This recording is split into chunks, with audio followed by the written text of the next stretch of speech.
All right, welcome everyone. My name is Guy Savage. I'm the general manager for the Los Olivos Community Services District. Julie Kennedy, who's here next to me, the president, I'm going to hand it over to her in just a second. But again, we've got some cupcakes in the back. On your chair, there should have been a sheet of paper that is kind of particularly for those who've not been following what we've been up to very closely, kind of a set of questions and answers as a primer, right? Or the question you've had that you kind of wondered how it worked. We put those together to try and help you through that. We've also got at least one card. There are more up front. There's more in the back if you have them. When we get through the presentation, we're going to have a Q&A period. Those are for your questions, okay? So you can write them down as we go. You can wait till we get to the Q&A, however you want to handle it, but that's what those cards are for. And we didn't put a pen on every chair. We put one on every other chair. You guys can share, right?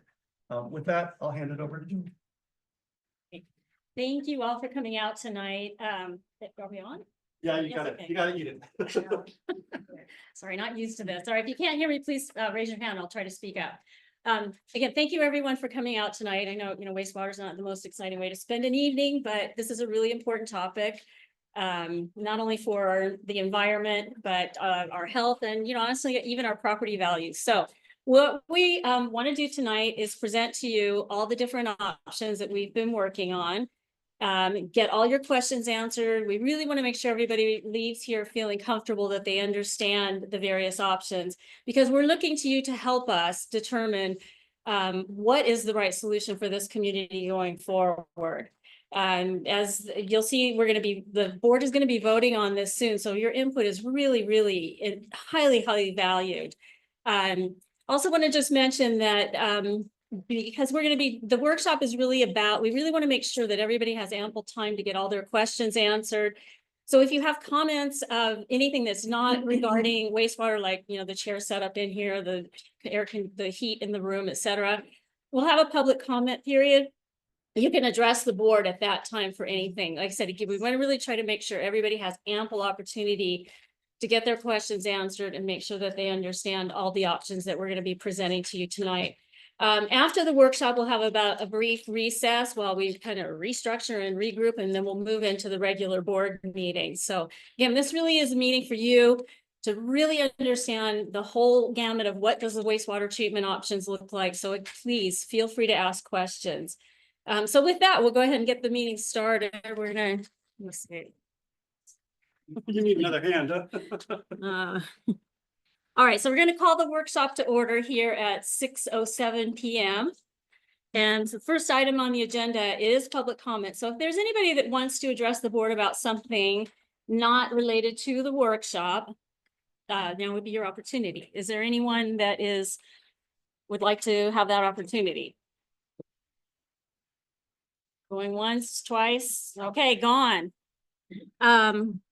All right, next item up, we're going to move right into this workshop. So let's go ahead and get started. You've got the. Oh, I have parts, the. yeah. Sorry, that's right. All right. All right. So board is really, and General Manager Savage, we've all been working really hard to try to make this workshop as successful and informative as possible. We have a lot of guests here in the room who are here to help answer your questions, even provide information, etc. So just really quickly for anybody who's new, I'll just introduce the board. We have Director Tom Fayram, Director Greg Parks, Director Lisa Palmer, sorry, and Director Tom Nelson, and I'm Julie Kennedy. I'm your board president.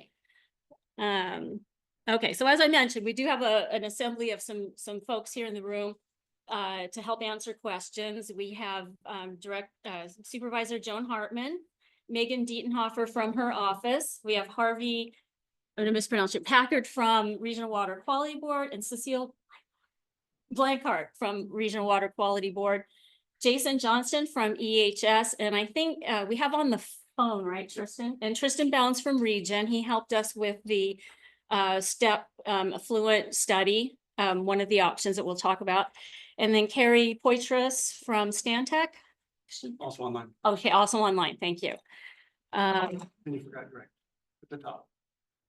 Oh, sorry, and Greg Haas from Salute Carvajal's office. So again, a lot of good people in the room. Take the opportunity to meet with them, ask questions, etc.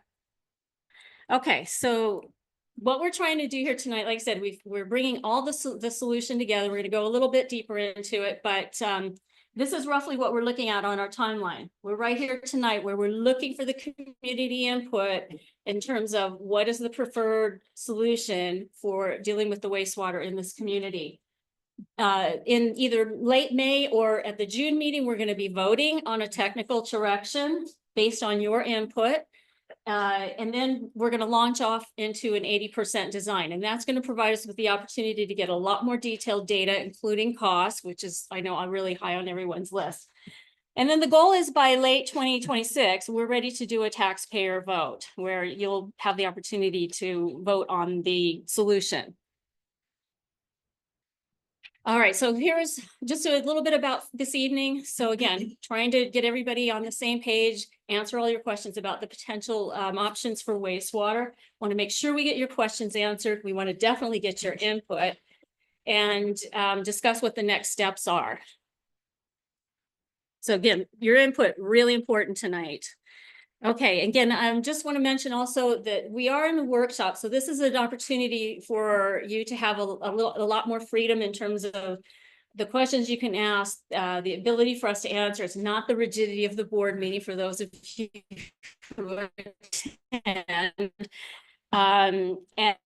But we do also, again, I just want to emphasize really about the different wastewater treatment options. So we really want to try to keep this conversation to that, and let's keep it respectful and constructive and courteous for everybody. I mean, we're not going to all agree on everything. That's okay. But again, we're just trying to find the best solution for the community. Okay, so with that. Greg, did you want to say a few words? You're welcome to come up and on behalf of Congressman. Sure. Please. Thank you. You're welcome. Good to see you. And I'm open to questions afterwards or anything like that. First off, I have to note, I have to leave here at 7 because I need to join an honor flight that's arriving in Santa Maria at 7:45. Okay. So that's 80 veterans coming back after they just toured DC. So it's something I've been committed to for a year. So I'm going to that thing later, but I wanted to be here tonight. Just the briefing on a little bit on the federal role here is in 2024, December, seems so long ago, WRDA, the Water Resource Development Act, passed with authorization for $4 million for this project for environmental and I think engineering too, or some of that. That is an authorization. That is not an appropriations. So that has to be sought separately in another session of Congress to pursue appropriations for that funding. But what it does do is opens the door for working with WRDA is Army Corps of Engineers projects, basically. Working with the Army Corps to work on many projects. I've worked on many wastewater projects. I've been doing this for 25 years throughout the Central Coast, everywhere from Morro Bay down to San Luis and Los Osos and other places. And the authorization just sets you up to be able to seek that funding, which is just a census. And I know it's for the project that's being talked about, at least currently, that's a small amount, but it allows you to pursue more. There's also other avenues. There's community project funding, which is basically an earmark from the congressman specifically for this project, though those are limited, have been typically limited to under $2 million. And then also there's other grant and loan opportunities. You have revolving fund loans through the state, which is funded through the feds. And you have USDA rural assistance grants. You all qualify. You fit in an under 10,000 population. There's various different grant opportunities that way. They're grants and loans, and then also grants, and then also loans. So there's kind of three categories for rural assistance. So that's just some of the things information I just provide out there. And if you have questions, I'm not sure how, I'm sorry I got here late, but Yeah, just wanted to give you a chance to say Yeah. a couple words if you wanted. and I'm here for questions and Okay, great. try to answer them best I can. Joan, you're up next. Thank you. Thank you. So I'm Joan Hartman, the 3rd District County Supervisor representing Los Olivos. My history of this wastewater issue in Los Olivos goes back to 2016 when I was running for office, and Supervisor Doreen Farr was meeting with the community, and I attended some of those, and it were big meetings like this. So for 9 years, you all have sustained this level of engagement and investment in your community, and I think that that's a pretty amazing thing. I just wanted to go back over some of the history. I'm not sure, it kind of grounded me again. In 1974, the County Environmental Health Office first defined this area as a special problems area. And that same year, the Regional Water Quality Control Board also defined this as an area of special concern. And so that meant that for the county, we were starting to have more oversight of septic systems, new development, and the regional board was looking at the septic discharges and what were those impacts on water quality. And why are we concerned about nitrates? Well, they have some serious health effects in the drinking water. They can affect infants. It can affect reproductive health. It can lead to miscarriages and low birth weight babies and birth defects. And it has long-term cancer impacts potentially for stomach and esophageal cancer in particular. So that's why we really care about it. It's not that we just want to make you spend a lot of money. So Doreen Farr took office in 2010, and that was when the county Board of Supervisors directed the Environmental Health Service to develop a wastewater management plan. And that was really at the prodding of the Regional Water Quality Control Board. And that underscored the need for a community sewer system and put in place strategies to actually develop inspections and upgrades for the septic system as we were trying to work towards a sewer system. Then in 2015, the state, not the Regional Water Board, mandated local area management plans, or LAMPs. And that's a framework to manage and regulate septic systems, ratcheting up treatment systems that are needed to higher level treatment. And I have to say that because the CSD has been created and because the community is so engaged, our environmental health has tried to be very flexible about these lamps. So when systems are starting to fail, trying to figure out how to keep it, patch it together so that you don't have to make a huge investment in these higher level systems while waiting for the actual sewer system to come online. So in 2018, the CSD, the Los Olivos CSD was formed with about 70% of the people voting for it. And my predecessor, Doreen Farr, and I, in her footsteps, have been adamant all the way along that we want the decision-making about Los Olivos to reside in Los Olivos. And so that was, the CSD was the mechanism to be able to do the planning and the fundraising that's necessary for success. And I think for a small community, the quality of people who served on this board is really mind-boggling. And I think you should be very proud of the people who've been working so hard and diligently to serve you. Now, I also serve on an agency called the Local Agency Formation Commission, LAFCO. And LAFCO also has a role in this. When special districts are formed, or even cities, LAFCO has to determine what the boundaries, what the service areas are, and they have to review in every 5 years those services actually being delivered in a proper way. And so once the CSD was formed, it has to come to LAFCO on a regular basis and report its progress. And I think it's now quarterly reports that they're engaged in. So there's been, Greg was talking about some of the money. There's been a number of studies and a fair bit of money that has come in, studies for flow, monitoring, geotechnical studies. And that money has come from the CSD, the dues that people pay here, the assessments, from the county, from the regional board, and even from the private organization POLO. So it's been an all hands on deck to help to get these studies and come to a determination about what you're going to do here.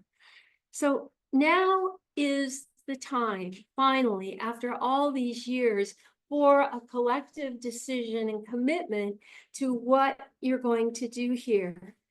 Again, I have been an adamant supporter of Los Olivos' right to self-determination, but we really do have to act. There is a case study of Los Osos. How many of you have ever heard of the Los Osos? Okay, we don't want a repeat of that here, because I mean they went bankrupt. They got big $6 million penalties. Ultimately, the county had to take it over. The county was able to do an abbreviated 218 study that didn't require a ballot. If you have our county do it, I'm afraid it'll be a lot more expensive, and you won't have the voice. So that's a cautionary note for all of us, that we really do need to act now. After all these years, all this study, you're going to have the options, and the community really needs to come together. So again, I have a lot of confidence in the residents of Los Olivos. You're a highly sophisticated population, very small population, but it's amazing the skill level, the level of interest and knowledge about these issues. So again, now's the time. We're gonna hear about what the options are, and I'm here just to say, I really appreciate all the time and energy you've invested, this community, this board, and now let's bring it over the finish line. Thank you.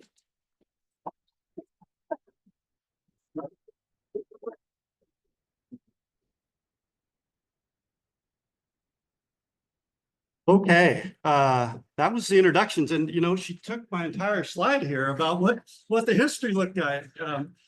I guess I do want to go back to one thing that Joan said, because it's a question I get asked all the time, and that's what happens if the vote isn't successful? And the answer is it goes back to the county, and the answer is also we have less control, and it's probably going to cost more. So we do want to get to a solution that works for all of us as quickly as possible. For those of you who are standing in the back, there are some scattered chairs. If you don't want to stand, please come forward. You got a couple over here, a couple down over here. Otherwise, you're welcome to stand. I don't want people to have to stand if they don't want to, though. There are lots of seats. Take a minute, come on in, grab a chair.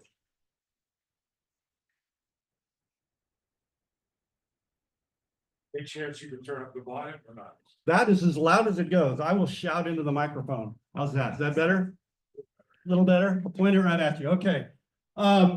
So we have been doing groundwater testing now for a few years. That looks a little fuzzy to me. Is it fuzzy?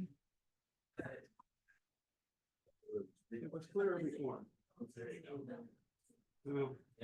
I'll try and help with what it says. So if you look at this table, the top table is nitrate concentrations.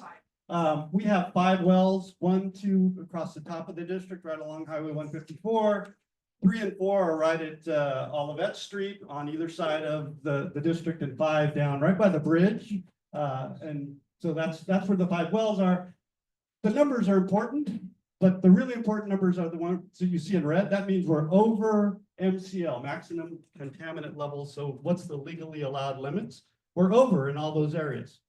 But importantly, there's other plans. Joan kind of alluded to some of them, the groundwater basin plan and other plans that basically say that all these numbers are too high. Okay, so it's not just that MCL number, it's the groundwater basin plan that sets the level at 1 and some other plans. The other thing, while nitrates are important, the other thing that makes this pressure problems area is our groundwater levels. We had them tested yesterday, yet again. I don't have the results for the nitrates yet, but they were able to give me the water levels.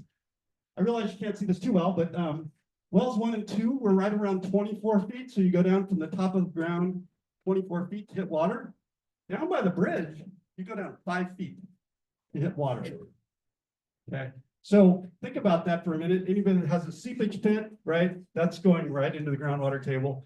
And at 5 feet, I suspect, Jason can tell me, I suspect your leach lines could be really close to that as well. So it's not just the fact that we're on septic tanks. It's not just the fact that we're leaching nitrates, but it's that shallow groundwater table that really makes things problematic. I'm going to come back to the shallow groundwater table in just a minute. But keep in mind that, you know, even monitoring wells 3 and 4 are about 10 to 15 feet. So, you know, by the time you get to the middle of the district, you only go down 10 feet.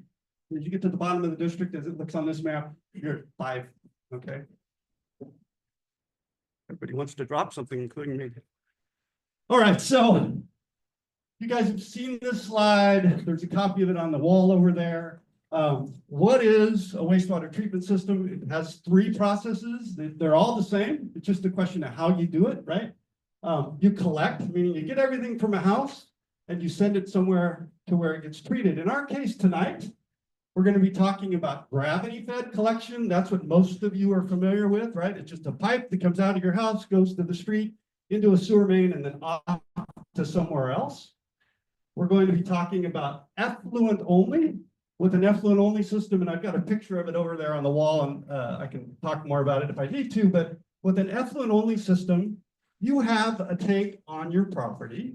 It's kind of like your septic tank, but much more complex, okay? It's got pumps, you've got power coming out of your house going to it, and so on. And what that does is, much like your septic tank, that initial separations of solids, the solids stay in that little tank, and you just send the liquid off to be treated. And every year you look at the pump, and every few years, maybe 5 or 10, much like your septic tank, you have that thing pumped to remove all those solids. The third option we're going to be talking about is a mix or a hybrid, meaning a little bit of gravity and a little bit of effluent only. And we're going to be talking about what that is some more in a few minutes, but that's sort of the stage. So gravity fed, pipe comes out of your house, as some people have termed it, flush and forget. Effluent only, you have a tank that you have to manage, has to be looked at, has to be inspected every year. And we'll talk some more about it. So that's the first decision we're going to be talking about, is collection, okay? The next one is treatment, and we're looking at 2 options right now. Randy Murphy from the City of Solvang is in the back. I was expecting one of his cohorts, but he's here. Thank you for coming, Randy. Randy and I have had a number of meetings to talk about the possibility of Los Olivos sending its waste to the community wastewater treatment plant in the City of Solvang. For those who don't know, they also treat wastewater from San Ynez. So we would be in a similar sort of situation to San Ynez. So in addition to the City of Solvang, we can do something locally, right? And there are lots of possibilities as to where we might do them. Cal's somewhere in the back there from Dunn. We've talked about that as a possibility. There are other vacant parcels around the community that we can look at. But local is still local, right? It still means we're going to have wastewater treatment and disposal in our community. And again, I'm going to talk some more about that in just a minute. Those are the 2 choices you're going to be talking about. We're going to be talking about tonight. Probably still a lot of questions about each one of those. So Gravity fed effluent on the collection side, local or City of Solvang on the treatment side. Disposal is the third step. After something's been treated, we dispose of it. When we met in January of 23, we talked about disposal. And if we do this locally, the community kind of said, we want to do something called percolation chambers, which is kind of like a very, very, very large leach field, but it's already treated water. So it's much, much easier to do as far as that's concerned. If we go to the community of Solvang, we would use their existing disposal. So when you think about the City of Solvang, it's treatment and disposal. If we do it locally, we will treat and we will dispose. Okay.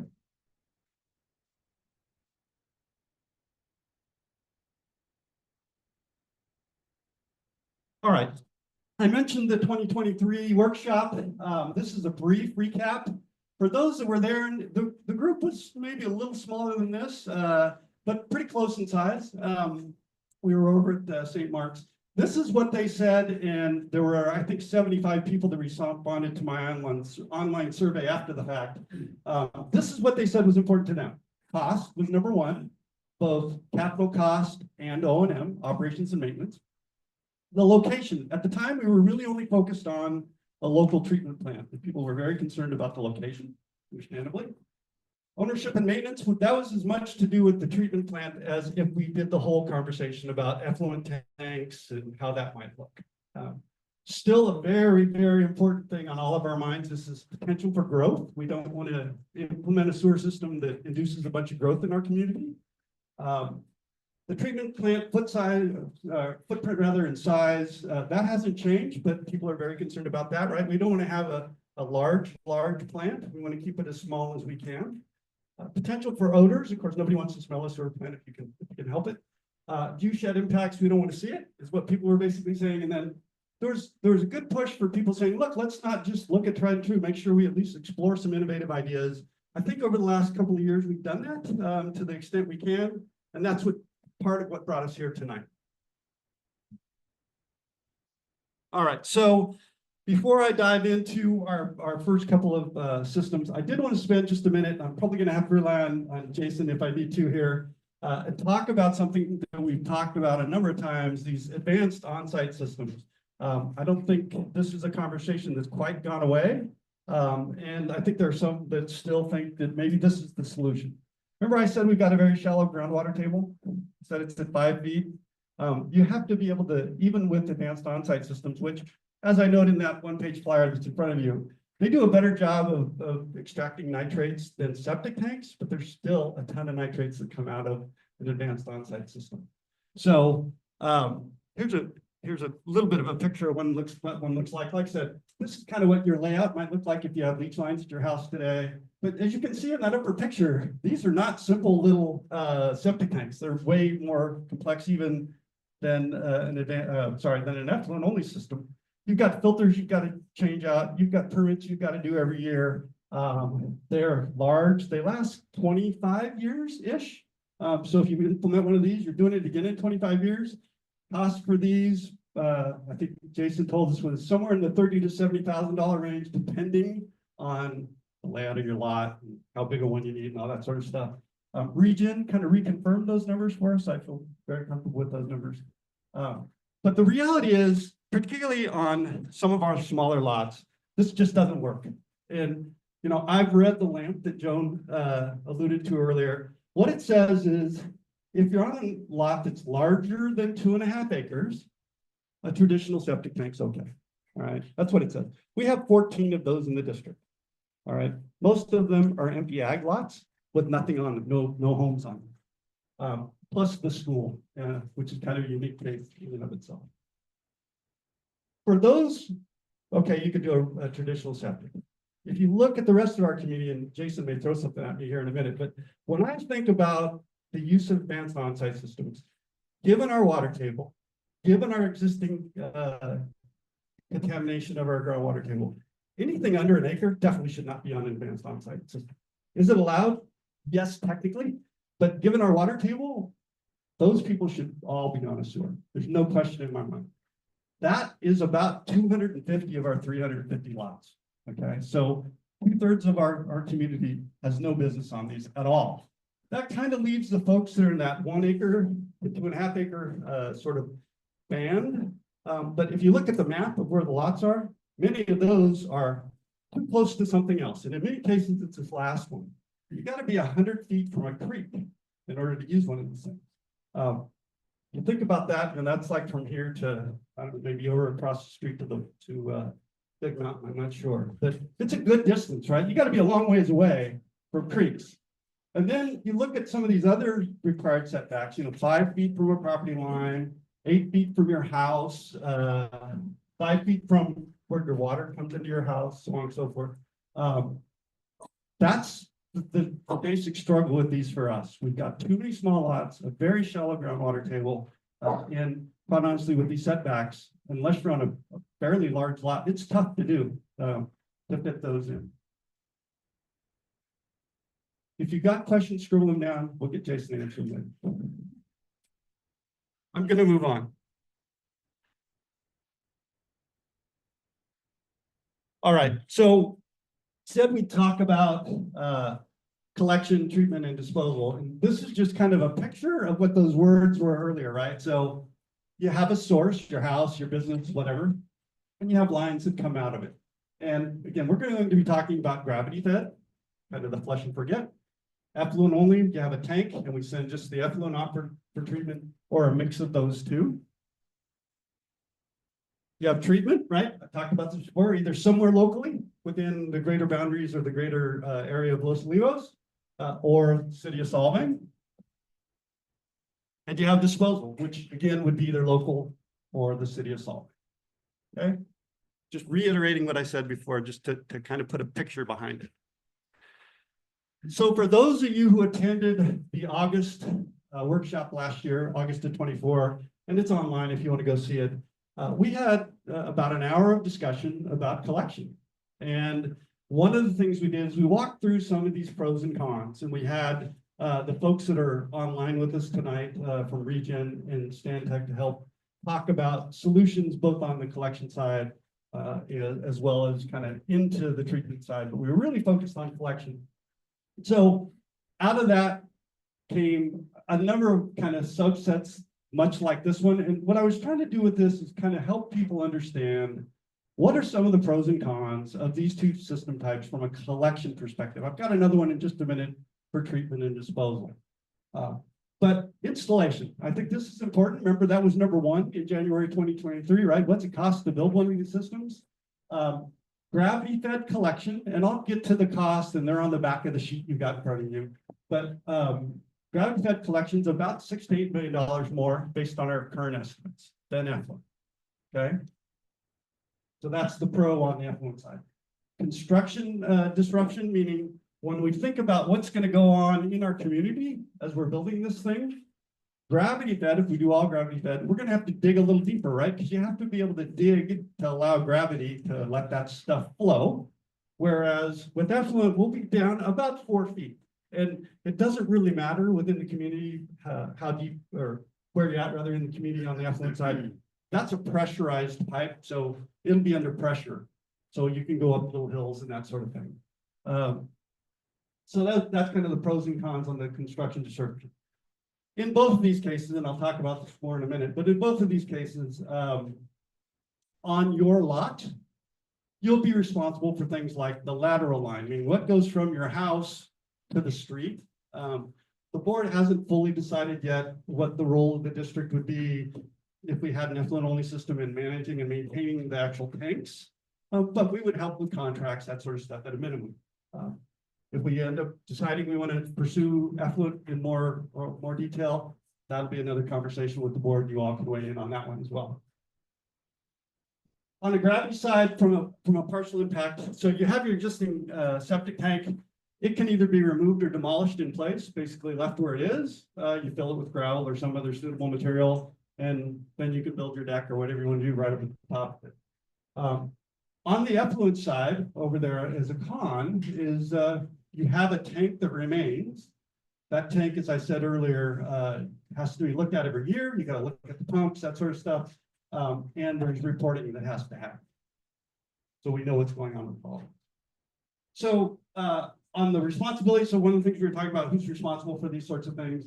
From a responsibility perspective, one of the pros is, if you've just got a flush and forget line, well, that's the homeowner's responsibility. For those who've had traditional sewers, you know that, you might touch those things once every 30 or 40 years, but that's about it. Even that often. On the effluent side, as I mentioned a little bit earlier, you're going to need annual access to the lot. If, as it says in the little one-page flyer, if the district's responsible for that, that means we're going to need deeded access to be able to get to that thing, which means 372 deeds need to be modified, which would not be impossible to do, but it'd be a significant effort to do. And those things do need regular pumping. That tank on your lot, again, every 5-ish years, they still have to be pumped. So the next thing we kind of looked at is what is it from a management of this system perspective? And this first bullet here under pro for gravity, to me, is really the crux of what you're looking at with the trade-offs here. So in a collection system with gravity, you're going to have these things called lift stations or pump stations where, the stuff gets down to the bottom of the hill. You got to push it up somewhere, if nothing else, just into the treatment plant, right? So we would have 2 or 3 lift stations in the community under a gravity fed system. And you're kind of trading that off for 372 or however many parcels actually have buildings on them. 1 pump and 1 system on every one of those parcels. So that's the real trade-off. The real con for the gravity system is that, those lift stations, which are in the public right of way, have to be managed and maintained. On the effluent side, you've got all those pumps I was just talking about. So those are some of the big kind of ticket items as far as trade-offs between the 2 solutions for collection we're looking at. Similarly for treatment and disposal, so installation and operations maintenance. So local treatment is about $7 to $8 million more expensive than going to connect to Solvang. Okay. There's some additional, whether you go gravity to Solvang or effluent only, those are slightly different. You'll see that when I get to the cost, but effluent's a little cheaper in that case as well. Construction, I think this is one that a lot of people look at. If we do it local, we're going to have to find a site, build a plant, manage it over time, get the permits, do all the testing, all that sort of stuff, right? Happily, the city council in Solvang and Randy are saying, hey, we're willing to have conversations with you guys about, we'll do all that for you. So that's kind of the much easier solution. I will say on behalf of the regulators, they have said in the past that they want to see a successful 218.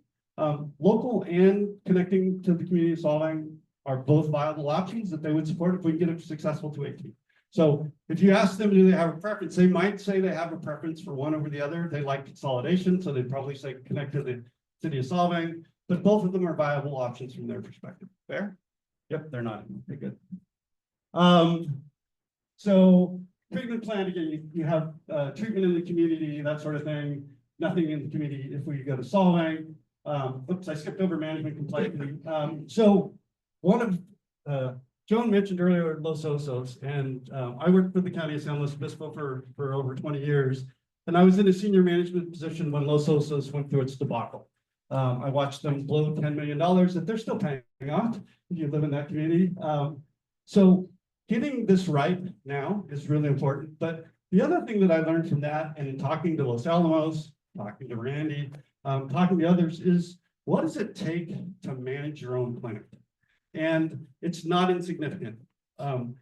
This item right here next to the end, staffing right now, trying to find qualified staff to run a treatment plant is really hard. There just are not a lot of them out there. And Randy can attest to this. I think he's seen his guys go to another plant, make some more money, come back 5 years later, paying them, an extra $15, $20 an hour because now they're experienced and they're willing to come back. So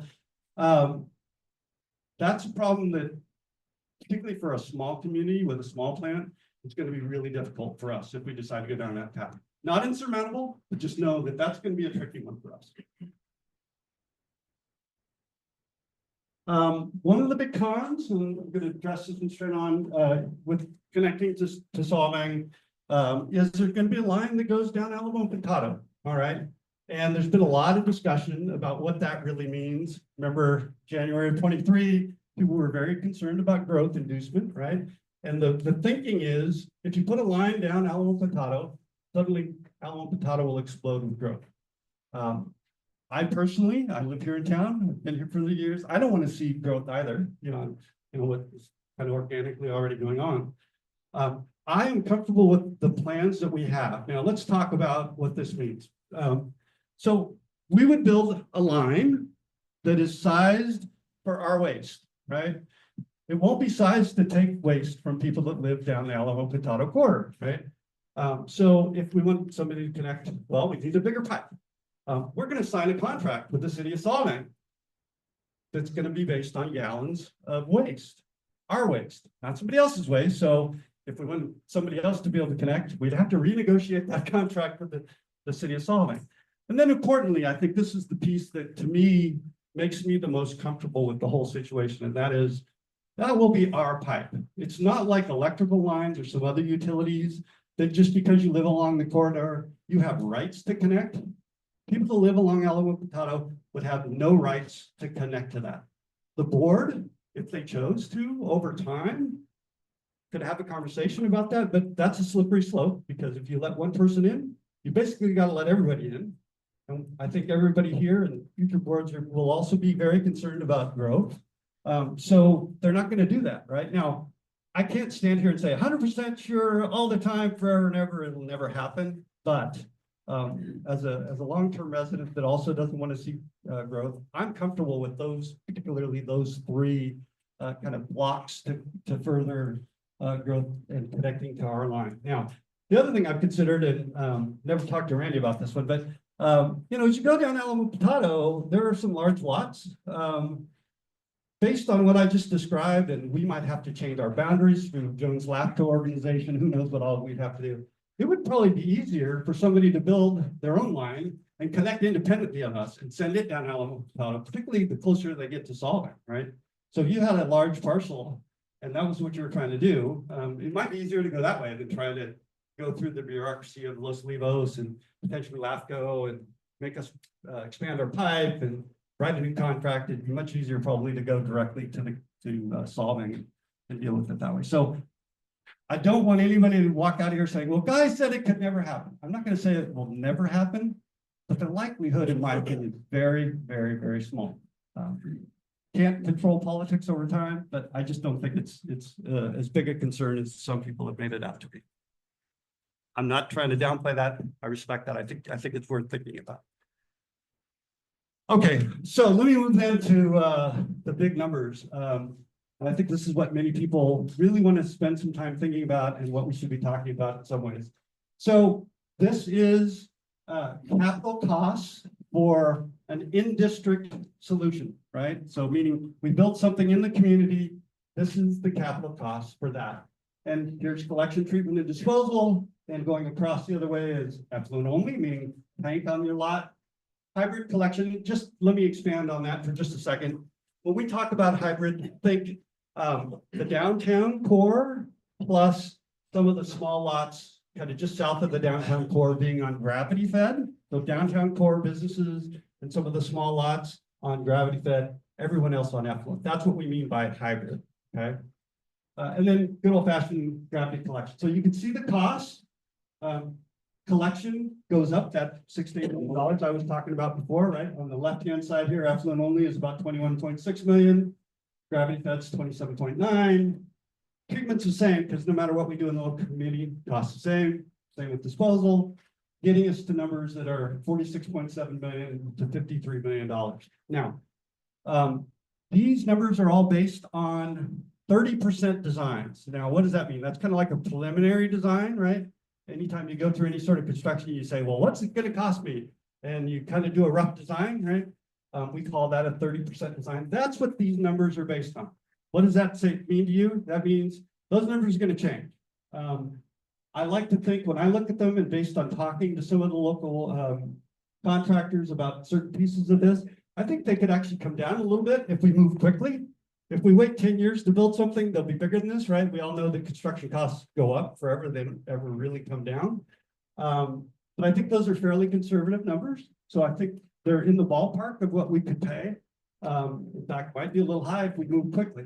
So that, I say that to say really two things. One, first of all, the numbers will change. Remember, Julie started off by saying we're gonna move from where we're at today, a 30% design to 80% design. Those numbers, you could really hang your hat, right? Those are highly scrutinized numbers. The other thing I would say about these is don't get hung up on these numbers other than the magnitude of them, right? Certainly $46 million range for effluent, $53 million range for gravity is important, but equally important in that conversation is which one's cheaper and by how much. So you can kind of see, well, effluent's going to be cheaper, and that's the message I think you should take from this. Will it be that full $6 million cheaper? Don't know in the end if we went that way, but people wanted to understand. Remember back in January 23, show me costs. Here's costs. Okay. So City of Solvang, if we go to the City of Solvang, here's kind of the same map.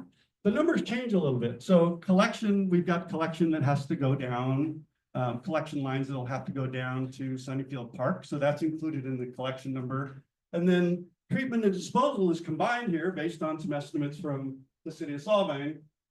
It's a little bit different for gravity fed versus effluent because some of the things we have to do in the community, like have lift stations, isn't as applicable anymore. So you make, what is that, $600,000 with the savings there. So somewhere in the $38 million range to the $45 million range to get to treatment and disposal in Solvang. All right. So kind of hard to see on two different slides. So here's the simplified version of that. Capital costs, and I've got, you can see it on your handout, but this is capital, meaning construction costs. Locally, you can see effluent, kind of the same amount cheaper going across somewhere in the $6 to $8 million range. City of Solvang is cheaper than a local treatment, just like effluent is cheaper than in gravity fed across the board. Okay, and it's that relationship I think that's really important for people to think about. Again, don't get tied up in, oh, guy said it was 53, not 52.9.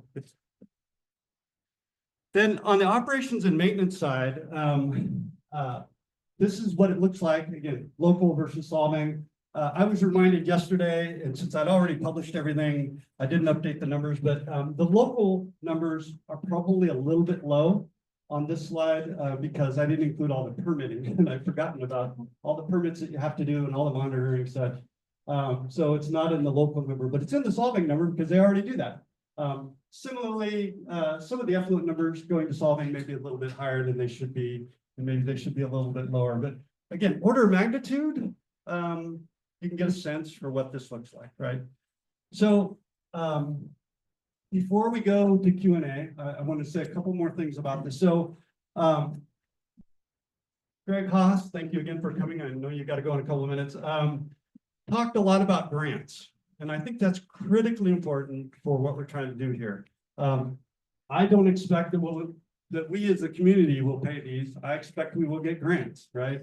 And one of the things that I've often thought is, how do we get this number to be something more akin to what somebody would have paid for an advanced on-site system, right? So in my mind, that's my goal, is drive this number, basically cut these in half at least for what we pay as a community, right? This is I'll call it the full freight number. So if we didn't get any grants, this is what we would be paying. But I do expect we'll be able to get some grants, hopefully millions and millions of dollars, right? I'm looking at that. Well, once we get to O&M, that will definitely be on us, but certainly on the construction side. And the approach we take matters. So for instance, the Water Quality Control Board folks would tell us that, for instance, consolidation projects, we would be a consolidation project if we connect the City of Solvang. There's special grants set aside for those kind of programs. Where you have an impacted water basin like we have, there's special programs for that. We would look at those. So don't outline a bunch of really good ones, as did Greg, that there are loans out there that we know we can get. There are two other groups that I've talked to a number of people in the community about that I think the board's going to have some special conversation around. And that's those that have already put in on advanced on-site systems. They've just invested maybe $50,000 or $70,000 in their house. And now we're going to come along 3 years later and say, oh, connect to a sewer and forget about that $50,000. We're going to have to think about how to be fair with those folks. And then I think for me personally, it's all of the folks that have been in our community for a very long time, particularly those that are on fixed incomes.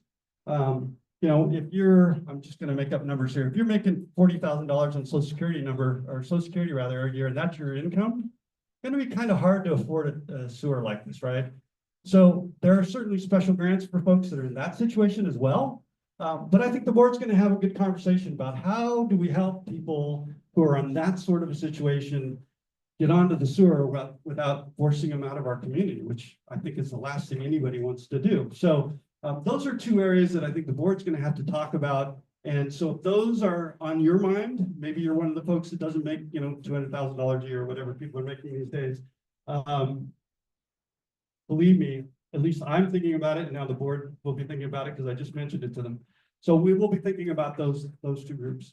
The other thing that we talked about at various previous meetings that has been about how do you finance this kind of money, right?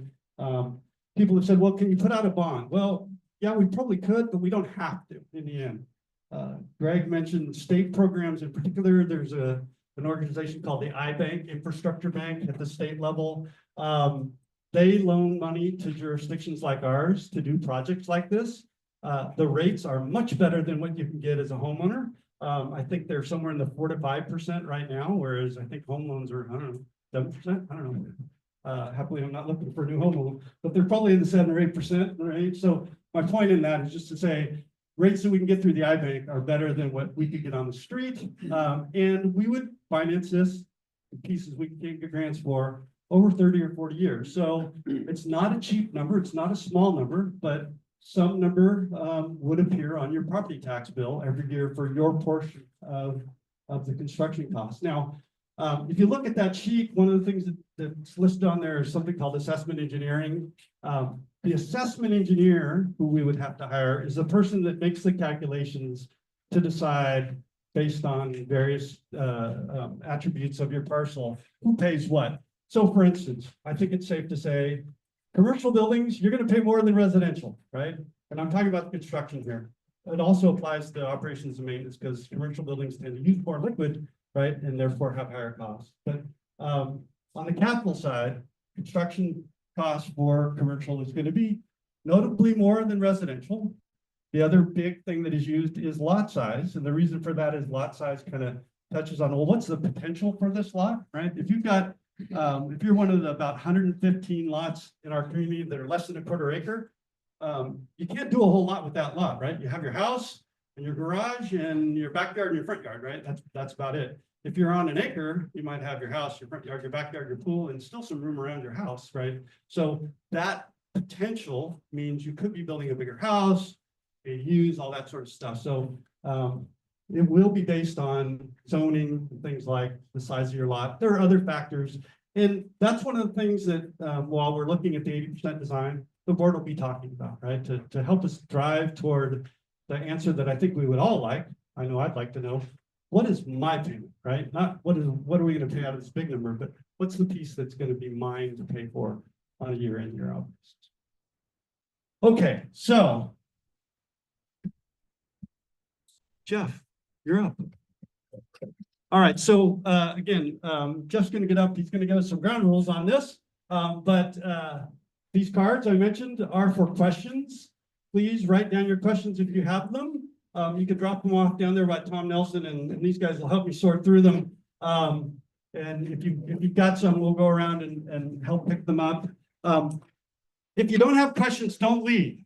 Okay. And the reason for that is Julie mentioned or had on a slide earlier. We're going to do a little exercise later. There's a couple of boards on the back here. It's what's known as a DOTS exercise, and it'll allow you to vote tonight about of these technologies and the various things you hear after we talk questions and answers. What are you thinking? It'll give us a chance to do that. Also, before we move into this, we've got some survey stuff on the website. Tom Nelson or Tom there, one of them. We've got a survey on the website, so you can go online later if you forgot, right? Oh, darn it, I wanted to ask about this. You can submit that question at any time to us, and you can kind of do your vote like we're doing right now. Jeff, I'm gonna hand it over to you and you can facilitate. We have, like I said, folks from the water board, folks from EHS, some of our elected official representatives here, and some more technical support folks on the line. So between them, the board, myself, I think we can answer 99.9% of the questions. Jeff Green, it's all yours. Thanks, sir. Thank you all. I'll try to keep the microphone as well. Does that work? I'll do the really low voice like that. All right. For those of us that have been here before we've worked together before. I appreciate having you invite me back. I want to say that I guess it's been 3 now that we've done this together. For those of you that were, can you raise a hand? How many people were here back in January 23 at the conversation we had over? Okay, great. And last August? Okay.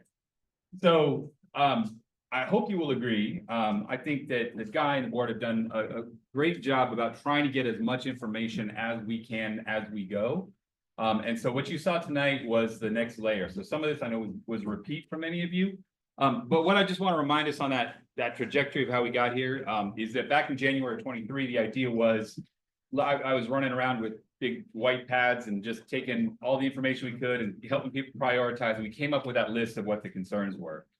Those questions, as much as was available information-wise, got answered, and that's what we spent a lot of August and talking a lot with our region and Stantec folks, getting some of the technical pieces put together. And of course, the big remaining piece was, can we get some better numbers? And that's what you just saw. So for those of you that have followed along the whole time, I'm hoping that's where we got tonight. I don't have a big job in the way of putting new things together. I'm mostly going to try to help organize how we answer these questions. My guess is if you have a question, you're not the only one, which is why the board's decided to do it this way. They're organizing those right now, and we're going to go through those. And as we do, we'll just sort of choose the folks that we think can help answer it best. But I do want to say that the end result tonight, what's so important about tonight is you've been in this for a lot of years. And the idea is by next year, so by 2026, you will have something on a ballot to vote on to make a final decision. It is the board's charge and responsibility that you have elected to ultimately put that proposal together. But tonight, what they're really asking from you is to get your clearest guidance possible so that they can actually do that and get something together that actually will go to the full community. So that's the moment we're at right now, is we want to get that done. And the way we're going to do it, that dot exercise in the back, you're going to have a few of these on the wall. And it's if you've done this before, maybe it feels like 4th grade, but you're going to get a few dots and you can go ahead and put them in order of preference when we make these decisions. And they're going to record this. Those numbers are going to be recorded along with whatever input Guy gets from folks online. And that is going to strongly inform the board on what they go forward with. Does that make sense? We all know where we're at?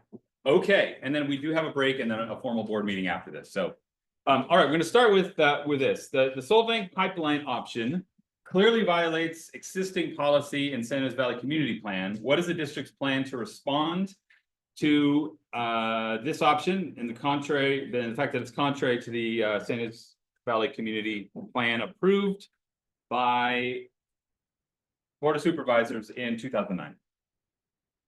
You want to take that, guy? I'm not sure I want to take it. Maybe Joan wants to take that one. Yeah, with Joan here. You want to take that one, Joan? I do have the 2 policies and I'll read them if that would be helpful. Sure. Sure. So policy San Ynez Valley 3.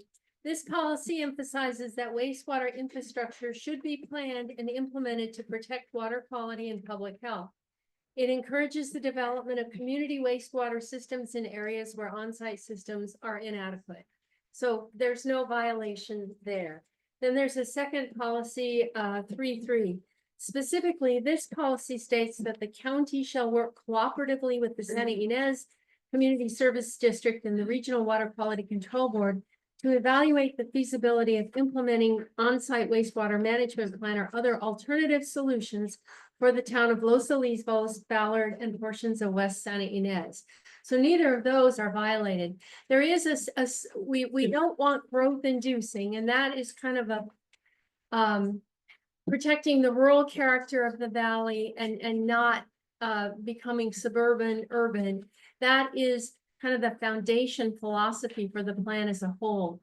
The Los Olivos CSD has gone to their council and asked, does this violate the San Ynez community plan? And our county council is in agreement with them that this can be devised in a way to be consistent with the plan, i.e. not to be growth inducing, and to deal with the wastewater problems that the plan actually says should be dealt with.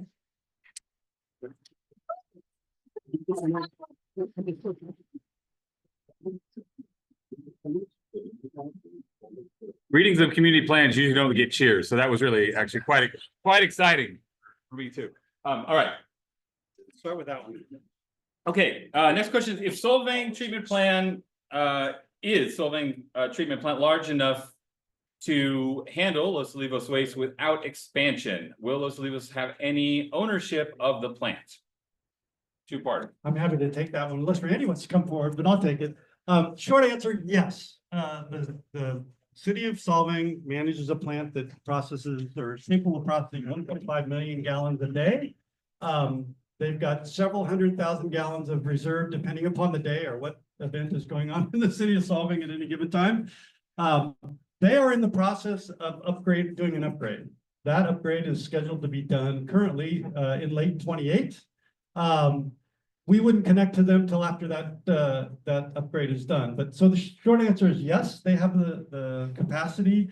As it says on the sheet or on one of the slides, I forget which, our contract with them would probably be similar to what the community of San Ynez has, which would lead us to being 10%-ish of the total usage of the plant.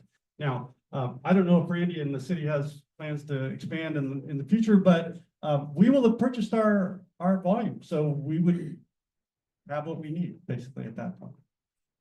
And to clarify, that's usage, not an ownership. The second part of the question, there would be no ownership stake in the plant.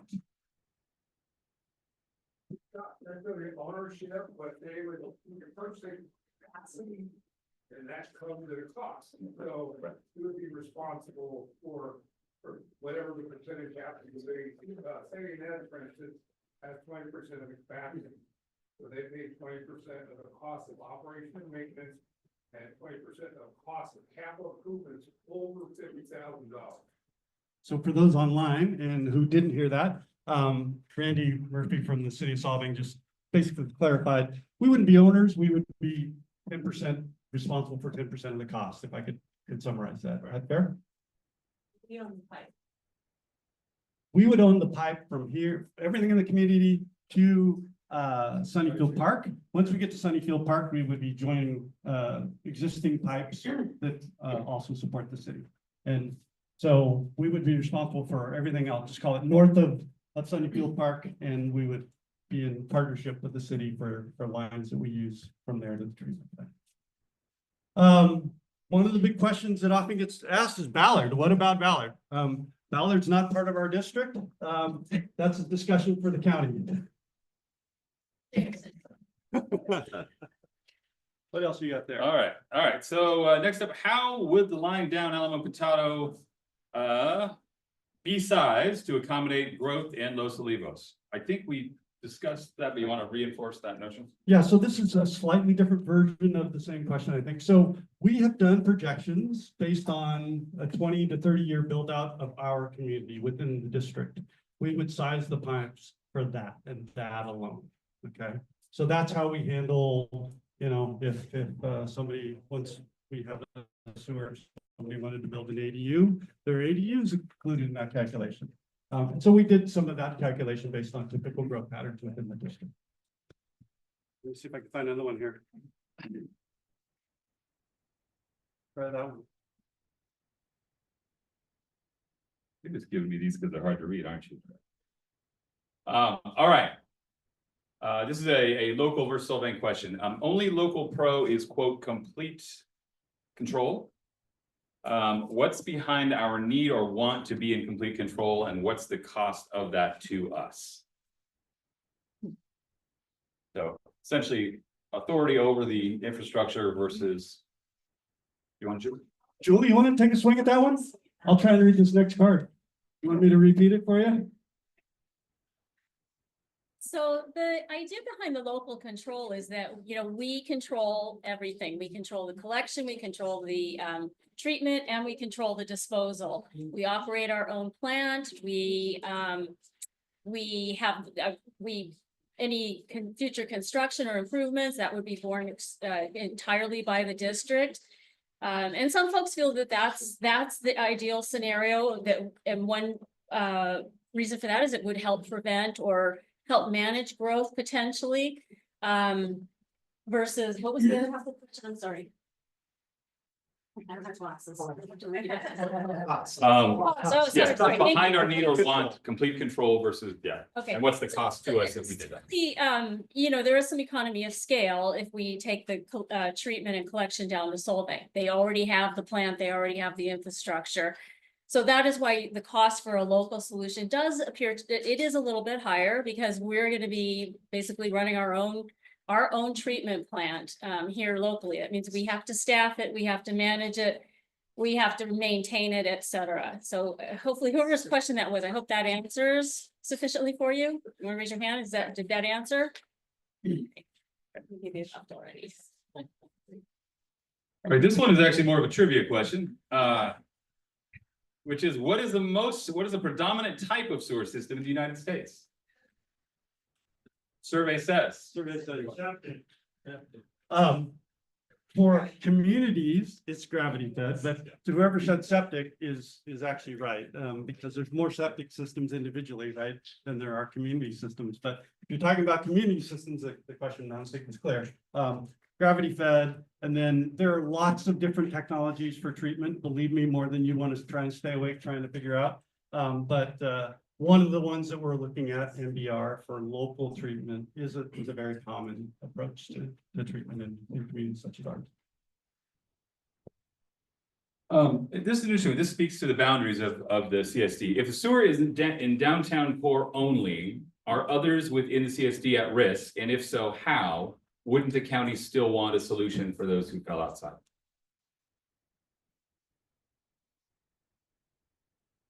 But it's not gonna be just them.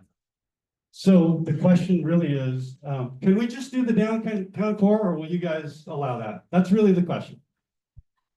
Maybe you can remind people who you are. Jason Johnson of the Environmental Health. So the downtown core doesn't solve the issue. What was mentioned about all the small lots, the high or shallow groundwater table, all those issues are moving. So taking care of the downtown core doesn't address the overall issue. Thanks. I'm sorry, that was my question, so I'm just gonna, can you clarify how the people outside of downtown core would be affected by that, like what they would face going forward? If they just said, oh, I just want to keep my septic for now.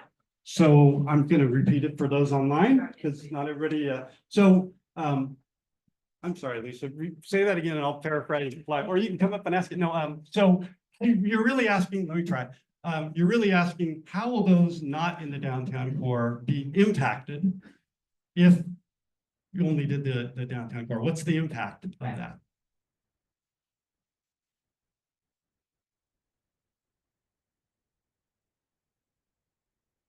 So the proposal as of now is to do the entire CSD.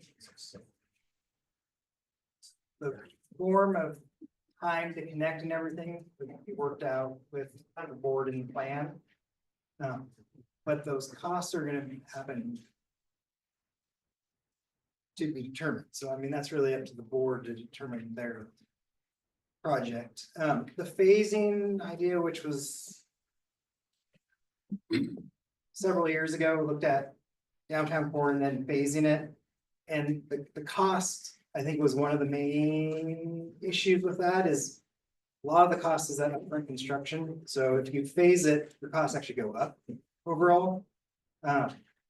Some projects like Maddie's has conditions on their permit for their development that when sewer is available, they shall connect. Other projects don't. But then again, it's a cost issue and project determination.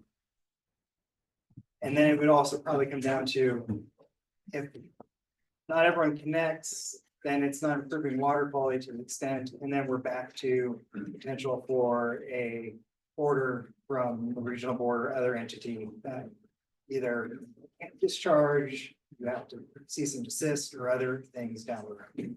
So it just extends without solving. Let me give a little bit different view of this, because I think it's important for people, and maybe this is maybe what you were thinking, I'm not sure. I was reminded recently of something I'd forgotten, and that is, if you go back to when the phasing project was being originally proposed, there was a lot of discussion and pushback from the people that were going to be in zones 2 and 3, because they would continue to pay an assessment on their parcel, although they wouldn't have a sewer yet. And they didn't want to do that, right? So the board at the time, Julie reminded me of this, heard a lot from those folks that said, well, wait, hold on, if you're going to do this, well, make me part of phase 1, because if I'm going to pay for it, I want to use it. So that's another potential impact. Okay. All right, we got a few, we got about 12 more here, so I'm gonna run through them. And I will say this one sounds a little bit more like an advertisement, but I know it's not. Clay Septic can put in an advanced system for about $80,000. Why would residents want to pay more for a sewer? It's making an assumption, but yeah. Yeah, so we've seen numbers, I've seen numbers like this, I've seen for businesses much higher numbers, but that's not an unreasonable number for someone to install them. Remember, the numbers we've been talking about have been lower because we're assuming that if we were to do this, we would be able to get kind of volume pricing, right? So the numbers would come down. I'm not sure what the person's trying to get at. I kind of agree with them, though. You would pay some number, $30,000 to $70,000 every 25 years versus paying once for a community sewer, and then just ongoing fees. So it's kind of that trade-off that we were talking about up there. It does resolve dispersal. Right, you got 5-foot groundwater. Yeah. Go ahead. There you go. That doesn't resolve the dispersal issue with a lot of lots. So you still have to have somewhere to put the water or the effluent once it's treated. Advanced treatment, 50% nitrate reduction is not enough to get to where it needs to be. That's one of the biggest issues is high groundwater and the not complete treatment. This is actually on the same. Did you want to say something as well? Did you want? Okay. That just doesn't include maintenance and permitting. Well, so that's what. Those are not, as you mentioned, those are not. Yeah, let me ask the next couple questions because these start to get at some of the individual costs. So the next question was, what would the approximate annual cost every homeowner will pay for the local versus the Solvang sewer, to the extent we know? Yeah, so EHS and Regen both kind of verified these numbers. It's about $2,000 a year. No. Yeah. So between permitting and filter changes and everything else, that was the number they gave. 13 to 19, I think is what you gave us, isn't it? Maybe I'm answering the wrong question. Go ahead. That was the question. Yeah. I thought for advanced onsite. No. Oh, I'm sorry. Okay, sorry. You want me to I give thought it? it was, You want me yeah, to give it? sure, yeah. So advanced on-site, it's $156 permit per system. There's a monitoring cost, there's O&M cost. O&M cost is right around 800 to 1,000 currently, not including tank pumpings, which is gonna be every 3 to 5 years. You have your electricity costs. There's monitoring costs for actually sampling, and then there's all the repair costs that go along with stuff not working or parts failure. Okay, thank you. Bottom line, that number. Yeah. Thank you. It includes the loan and everything, not just. I'm giving the O&M for advanced on-site. It's over 1,000 and it's gonna go up. It's at least 1,000, if What not. about sewer? What about gravity sewer? You want to jump on Sure. this next piece? So gravity sewer was the next question, and it's this number here, right? This is the annual cost for the entire community. No, per person. So I can give you some stand-in numbers that are, I think, reflective. Trying to remember these guys. Randy, maybe you can remember. A home in the city of Solvang pays $86 per month for sewer. Depending on what kind of business you are, like a restaurant, I think pays 452 or something like that a month. Oh, the loan, the construction loan, I can't break that down by parcel. I can give you one number. That's not a fair number, okay, but I'll give it to you anyway. So if you look at this number and you assume a 30-year loan, which we've talked about in prior board meetings, at 5%, which is what the iBank does, and you have to finance that entire number. And this is the really big jump. This is the hard one for me to take. And you treat everybody the same, and we know we're not going to do that, right?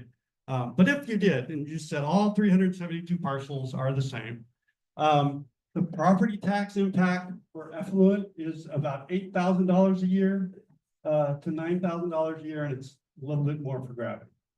Yeah. So that's the bottom line. Again, we're not going to treat everybody the same because commercial will pay more, probably a lot more, depending on which kind of commercial you are, and homeowners, based on things like their lot size, are going to pay less. The number. And also while we're talking about costs, and by the way, I just want to say what Guy just said, that's assuming there's no grants, nothing else comes to help, and you have to finance the entirety. So that's where that number comes. And there's no zero alternative. Correct. There's no do nothing alternative, so the people who got the 8,000 or 9,000, it's like, oh my God, it's not like your choice, is I'll pay nothing. Right, right. You're screwed one way or That's another. so. Take a poison. All right, folks, there's another cost here, which is about the personal, that every homeowner or property owner have for the lateral lines. And it says, can you talk about the cost for the lateral lines? Homeowners must, of course, pay this according to what was just shared. Yeah, so both Regen and Stantec included the cost for lateral lines in that big number. It will vary by each lot, right? Depending upon your landscaping, depending upon where the line comes out of your house and how far it is to the street. If you have, a driveway there. So we've seen lots of quotes for a simple one, $10,000, $15,000. For more complex ones, it might be more than that. If you're really close, I know one of my nearby neighbors is probably only 30 feet from the street. His could probably only be a couple $1,000, and he might choose to do it himself for all I know. But it depends on what kind of lateral line we're talking about as well. What I was just talking about really is gravity fed ones. Effluent will be a little more interesting because you can do lateral boring for those, but it's going to be a pressurized pipe, not a gravity fed pipe. So yeah. Again, those costs were included in there, but yeah, homeowners will be responsible for that as well as decommissioning the existing septic. Is it a quick follow on to that exactly? Yeah, so if you're talking about $8,000 or $9,000 for our property taxes, assuming we get no grants or anything like that, is that for how long? 30 years. So that quote was based on 5%, 30 years. And again, that's if you treat everybody the same. We're not going to treat it the same. All right, this is a question regarding the geography again. Why did we not include homes across the 154? And did we put a well for testing on that side across the other side of 154? Two real questions in here. No, we did not put a testing well on the other side of 154. But when you look what happens within the district, I think it's indicative, and the folks that do this sort of stuff would tell us it's indicative of what's happening within the district as far as the wells that we did put in. Why did we not include the people on the other side of 154 is an interesting historical question. Many of you know that the special problems area actually extends to the other side of Highway 154. My understanding that the initial formers of the district put forward as the initial proposal the special problems area as a district, and that the LAFCO process shrunk it to what it is today. So it excluded mostly ag parcels, near as I can tell, and focused on the downtown core and those of us primarily that are on 2.5 acres and less. So it excluded ag kind of parcels. Is that a fair statement? Julie, you were part of that process. Yeah. So that's why we didn't include the other side of 154, even though it is part of the special problems. There are a couple of questions here related, so I'm gonna lump these together.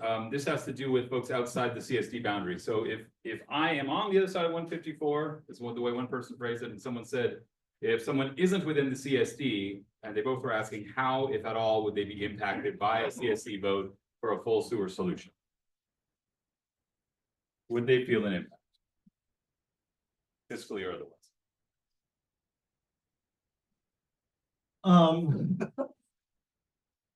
Thoughts on that one? I'm not quite sure how to answer that. So, you wouldn't see a cost directly, wow.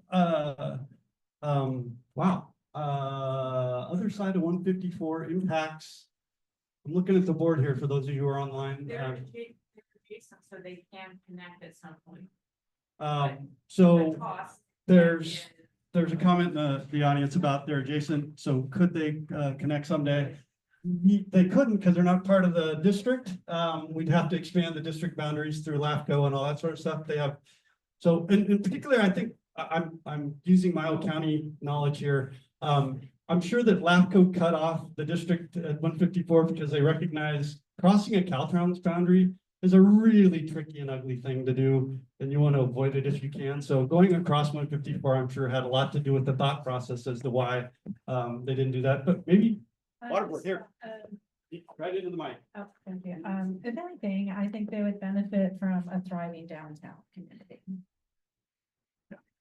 Because one of those my questions, I just want to ask it, setting aside the North 154 question.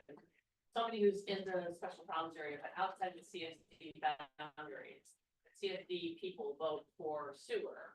Somebody outside of the CSD boundary doesn't pay for it, doesn't tie into it. So I'm just projecting here, but other than that, there's no impact on them other than the potential fears of sprawl. Yeah. Yeah, so let me paraphrase if I could, and I'll turn it into a statement because Sure. your question actually leads to that. So this question / comment really is, okay, if you're outside of the boundaries, even if you're on the district side of 154, but within the special problems area, what's the impact to you beyond the concern I think we all have about growth, right? They wouldn't be paying anything. They wouldn't be part of the district. They're not part of the district already. So as the water board folks pointed out, they see us thriving downtown, but they're not going to see direct impacts. Harvey, you have something else to add? Harvey Packard Water Quality Control Mark. I add that parcels outside the CSD are still subject to the county rules on septic systems. So if you're on a small lot, even outside the CSD and your system fails, you're going to have to go with the requirements of the county. Of course, but the CSD vote has no impact on you one way or the other. It's Not the same directly. county rules that you're impacted by now. Yes. You said small lot, what's a small lot? So the question was, what's a small lot? I'm gonna kind of punt this kind of sideways a little bit. The LAMP describes what the impacts are. And as much as I want to not force people to look at the LAMP, that's really the answer unless Jason's got a. I would say anything at less than 2.5 acres would be that considered a small lot. So yeah, I'll just restate it. So let me just, I'll use a very simple line in the LAMP. The LAMP says anything over 2.5 acres can have a regular old-fashioned septic tank. Anything under 2.5 acres is subject to all sorts of rules, including the ones we've been talking about tonight. They would not be part of the district, so they wouldn't be part of our system or our solution, but they would be subject to all of those. And so, that fair? Yeah. All right, here's a basic one. What is the lift station? You described some of it, but what does it look like and where would they be? Okay, so what is a lift station? Oversimplified. Tom, you want to take this? What's a lift station? You want me to do it? You want to take it? I'll take it. Okay. One of the technical guys, Greg. Okay, so here's Have the city guy describe one. I'll do it real quick. So here's what a lift station looks like. It was actually part of a report you can see on our website that Stantec did when they were looking at pushing waste to the city of Solvang. Picture an underground square vault. Okay, so waste comes into an underground square vault, and there's a pump in there, and it pushes things down the line. It's an oversimplified version, but by putting it into that vault and then putting it under pressure, that's your ability to lift it to get to somewhere else. So that's why they call it a lift station. They come in all sorts of shapes and sizes. We've talked about potentially 2 of them at the bottom of the district, one to get it across the bridge and another to get it down to Solvang if we go that way. If we go in our local community, for instance, if we went to Dunn, we would need one to push it up to Dunn. If we put one, a treatment plant somewhere in the northern end of the district, we're gonna, remember, things kind of go downhill as you head toward the bridge. We've got to push it back uphill. So we've talked about in the order of 2, maybe 3 lift stations in total of different sizes. And so I can't give you what they would look like exactly, but that. So yes, a lift station is underground. It's like I said, an underground vault of various sizes, some small as this table, some as big as that table, or larger. And the pump's underground. Yeah, there's some pieces like some of the electrical might be above ground, but for the most part, it's something, for instance, a lot of you can drive over because they'll be on the shoulder of things, or they're fenced off. You probably see them today and don't even know they're there. Randy, how many do you have in the city of Solvang? Do you know? Okay. Do they emit odor? We had a long conversation about whether or not they emit odor. They have a lid on them. When you open up the lid, you can smell it a little bit, but beyond that, my understanding is no. If you walk by it, you're not going to go, oh, what is that, right? So. All right, on similar vein, about what's visible, what are the above ground impacts, where the pipe down Alamo Potato meets Solvang's pipe at Sunnysides, would there be visible above ground impacts to the environment, visual resources, etc.? No. So we're talking about buried pipes, most likely installed from the bridge all the way down to the community of Solvang using lateral boring technology. So, much like when we put the gas, when they put the gas in, every, I don't know what that is, 150, 200 feet, you see a patch of new pavement. So we would go down Alamo Potato in the underneath the paved right of way, lateral bore. It comes up above ground at the 3 bridge crossings, however many bridge crossings we have, 2 or 3, whatever there are between here and there, goes alongside the bridge and then back underground. But when you get to Solvang, it basically dumps into their manhole. So the manhole already exists. We would just dump into that manhole and then it would flow via gravity from there to a lift station that then pushes it into the Solvang treatment plant. That answer that question? Yeah. There are 1, 2, 3, 4 different questions, all with basically the same ask, which is, are we talking with Dunn School about local solution? Is there any tie-in to Dunn? Is there a conversation with Dunn, etc.? So Cal slipped out. Is that Amy? I don't have my glasses on, so I can't see who's in the back. Yes, we've had a couple of conversations with Dunn if we were to implement a local solution. Most recently, we heard from them saying, yeah, they're really interested in having further conversation. At the risk of putting words into their mouth, they're educators. They want to be educators. They don't want to be in the wastewater business. And I think if we decide on a local solution and we have successful talks with Dunn, they would love to hand their wastewater problem to us. Is that a fair statement? So the treatment. So that's a great question. Thank you for clarifying. So our treatment plant would be on Dunn's location somewhere. They've got some acreage kind of right off the roof of you, I think is what they're thinking. I'm not sure we ever talked about where. You just said you had some acres. And I've always assumed, and maybe incorrectly, that Dunn would want to just move their waste into whatever system we build, so they don't have to have their own system any longer. That services campus right now. And if we were to cite something with Olivos, we still have a collection problem for our own waste. That's not something that Olivos Community Service District would have to take on. But we see a partnership where we are able to offer land and we could connect into the future and be a part of the system and also contribute to the cost of operating that system as appropriate. Yes. So for those online who can't hear somebody in the back of the room, I'm going to kind of paraphrase and repeat. Correct me if I get it wrong. So Dunn currently has a system on site. Many of us know that. We've seen pictures of it in the past that treats about half the school district or the school today. They still have to treat the other half at some point. And so basically it was a conversation about, if we were to go there, we'd be talking about a partnership with them to come up with a solution that works for both of us. They recognize that they would still have to do collection for the other half of the school, and that we could talk about how it gets treated after that. Fair?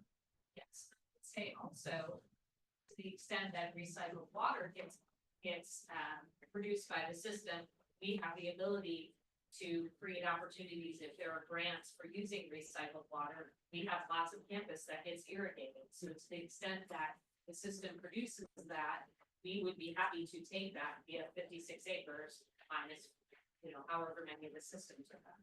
So the follow-on comment from the school is they have the ability to reuse water. If we go there and water is treated to a level that it can be directly reused, they've got some 56 acres that has landscaping and other things. I'm paraphrasing a little bit there that could be used on. Perhaps you could share the letter that Dunn sent to the board last week with the community, so we're on the same page with what Dunn is proposing. And also potentially, are there opportunities for public-private partnership that might cut your costs down significantly from public works project to local plan? Something that's private funded, potentially something. And the question was, That cost is a huge cost. is there some other thing?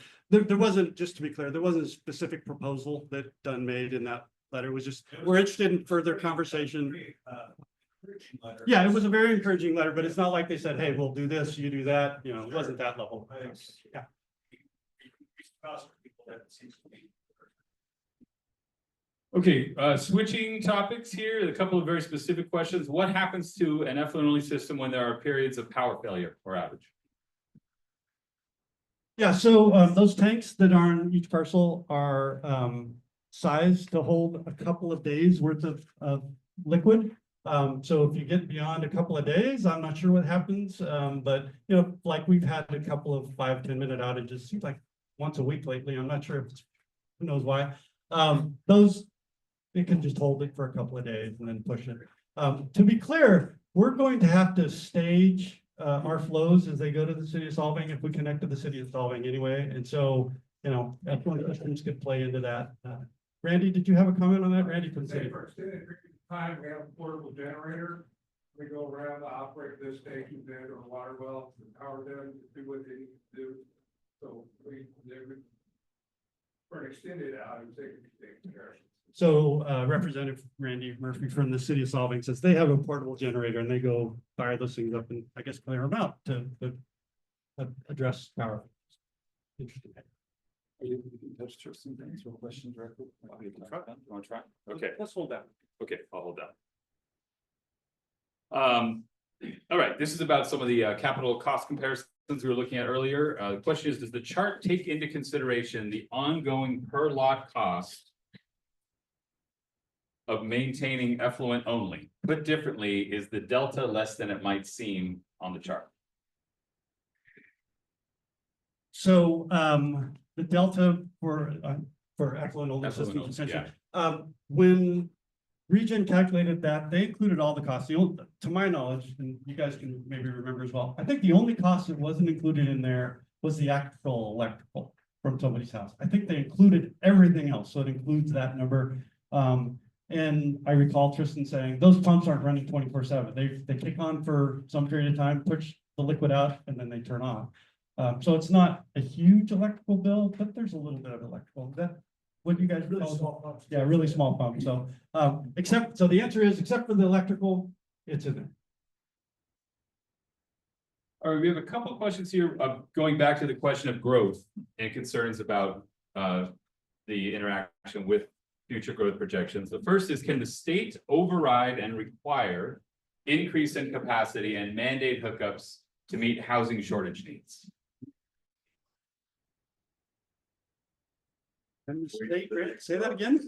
Can the state override anything decided here within the district regarding increasing capacity and mandate hookups in order to meet state? It's like thinking about RENA numbers. If they were to say Los Olivos Valley needs to build X units, could they then override and force the issue? Not without paying for the difference. Governor Newsom, would you like to answer that question? So that's our council. So this question is an interesting one. we're not a city. So we don't get assigned RENA numbers like a city does, or agree to RENA numbers or get them pushed on them. We're part of the county, so the county would be our representative in such a conversation. But I honestly don't, I've not had that question. I mean, ADUs, I'm not quite sure. Any thoughts? All I know is that you look at your zoning and you build infrastructure to accommodate your zoning. And, I don't know how they can force you to do more than, what you're zoned for. But Someone comes and proposes 100. Well, yeah, the builder's remedy, I mean, the state is getting very aggressive in taking away our discretion at the local level. And we see it because we don't have the capacity to build roads to accommodate this. I haven't seen it, with water and sewer. So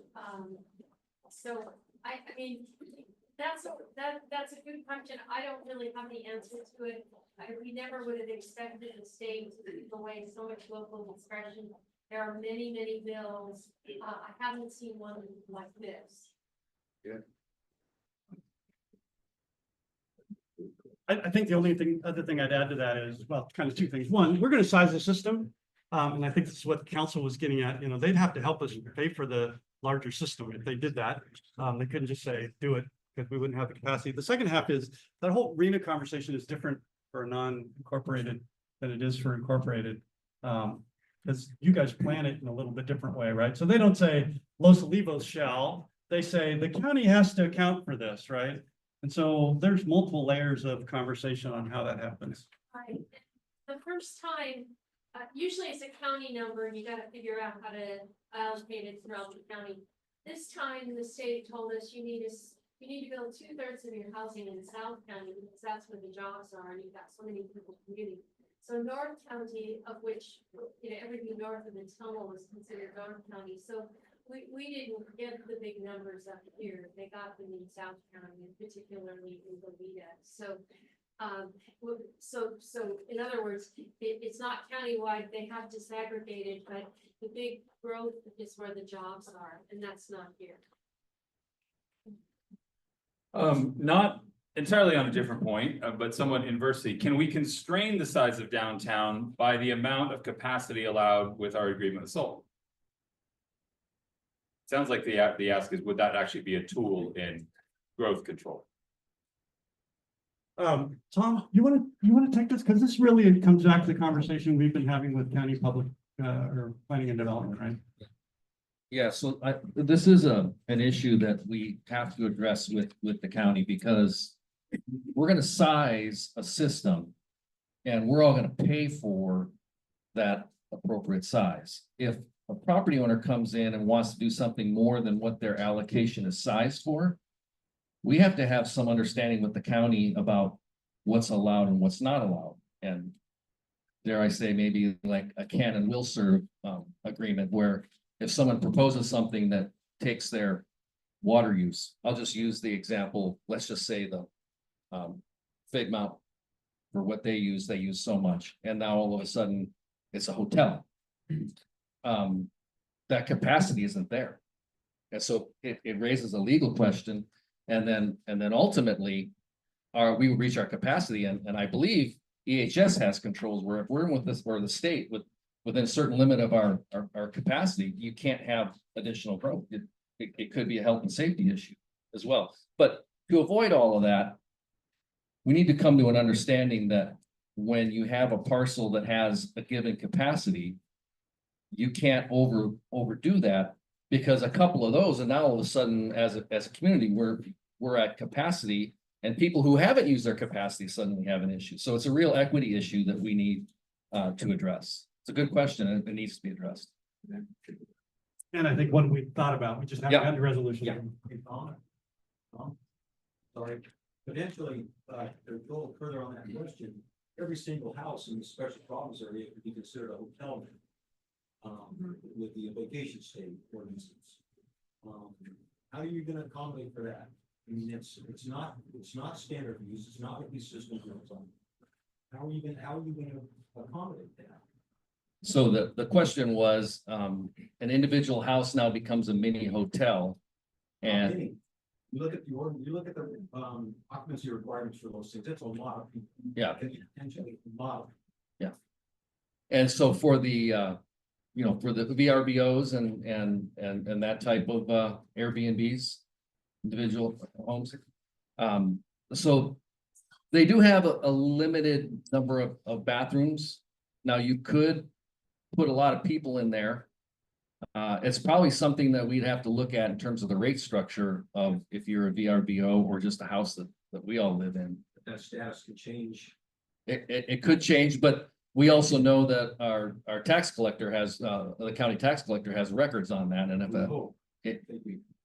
they actually do, because I happen to know Harry Hagan fairly well, and he's very aggressive at going after people who don't report to the county because they have to pay their TOT taxes to the county. And so they actually have mechanism for going out and finding the ones that aren't a part of that, and then bringing them into that system to pay those taxes. So another fair question, and that goes back to the equity issue of how do we ensure that every parcel that pays into this pays their fair share and doesn't take somebody else's share. Question that goes with that, my mom has some lots that doesn't have anything on them. And at some point, there will be houses there. So how do you actually then pay? Yeah, so the assessment engineer that we've talked about will look at the parcel and your size and the zoning for what you can put there. And then you'd have to determine what the capacity, what your buy-in would be for that. And that's your capital cost. That's what you would pay for. If you don't have a house that's contributing to the system, you wouldn't have an O&M fee. You're not delivering anything, but you would still have your capital cost. All right, got one here that looks like just somebody wanted to check some math.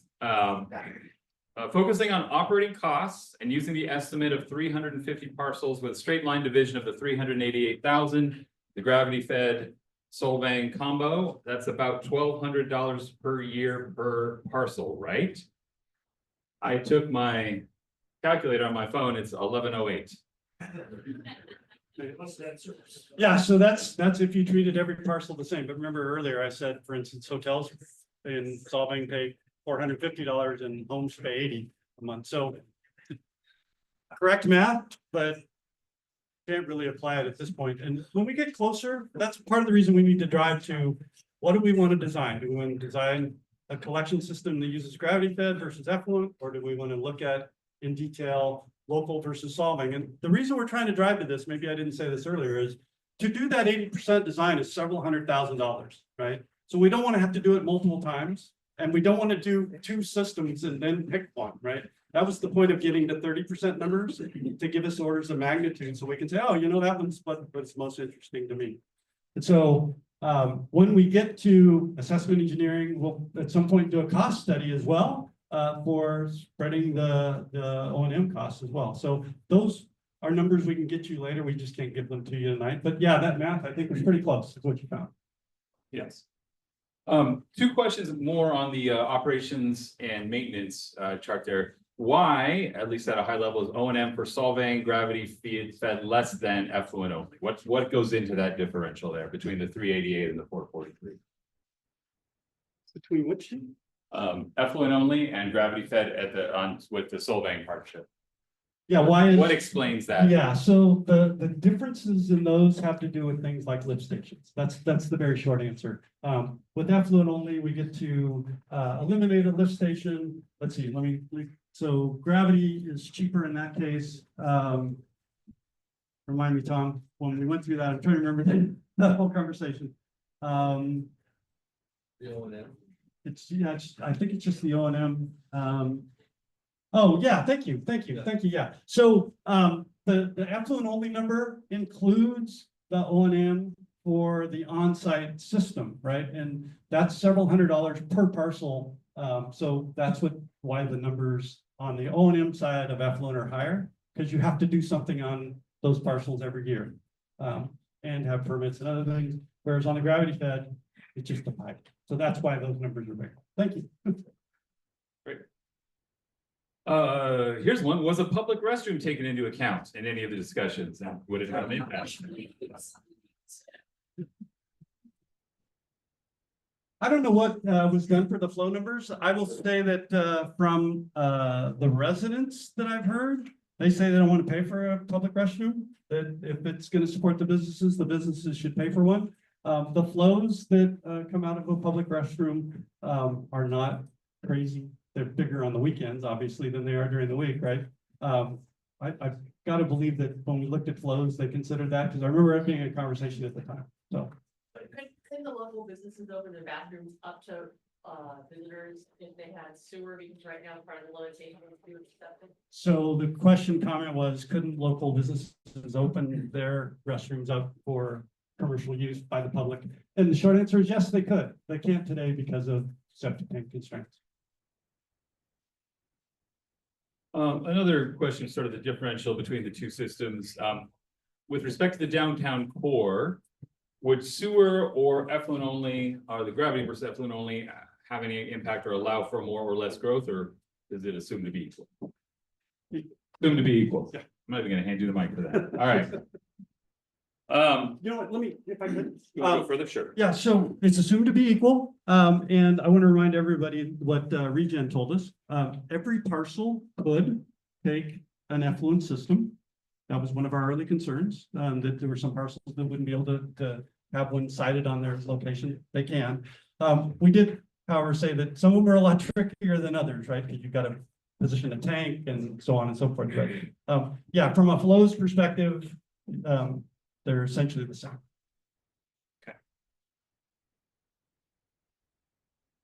Okay, this one a little more involved. When comparing Los Osos to Los Olivos, Los Osos was the entire town responsible fiscally for the failing system. Los Olivos is only targeting a designated sphere of influence, burdening a select few with the entire cost for this project. Isn't that extremely costly connecting to Solvang as opposed to keeping it local? I can answer some of that. Part of it's more of a statement than a question. So Los Osos, yes. So I was there for that. Los Osos had a slightly different problem. The water board folks can weigh in, saltwater intrusion into their groundwater table and other things going on. They are right on the ocean. We're not right on the ocean. Yes, it was the entire community. And the kinds of limitations, I'll just say, that were put on the community of Los Osos for decades were basically they called it a moratorium, because you couldn't do things like change a bathroom around or pretty much anything. Couldn't add bedrooms, couldn't do any of that stuff. So their situation, because of what they were doing to the groundwater, was different than ours. And I think both the folks from the water board and the county up there learned quite a bit going through that debacle.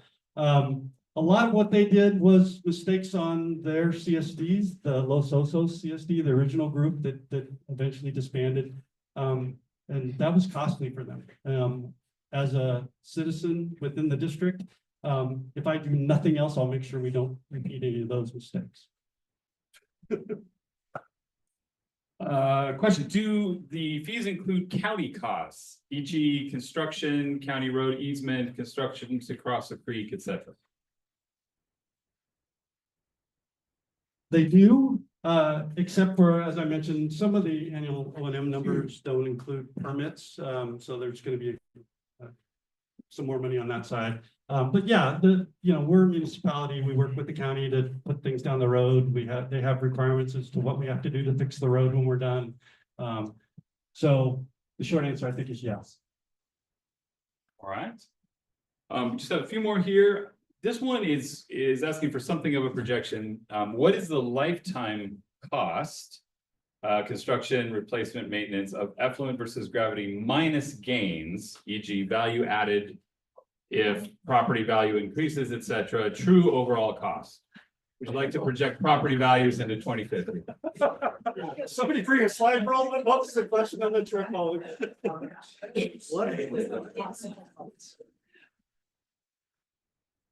And where's your economics degree, guy? That's what I- So actually, I think what this person is getting at is partially addressed here.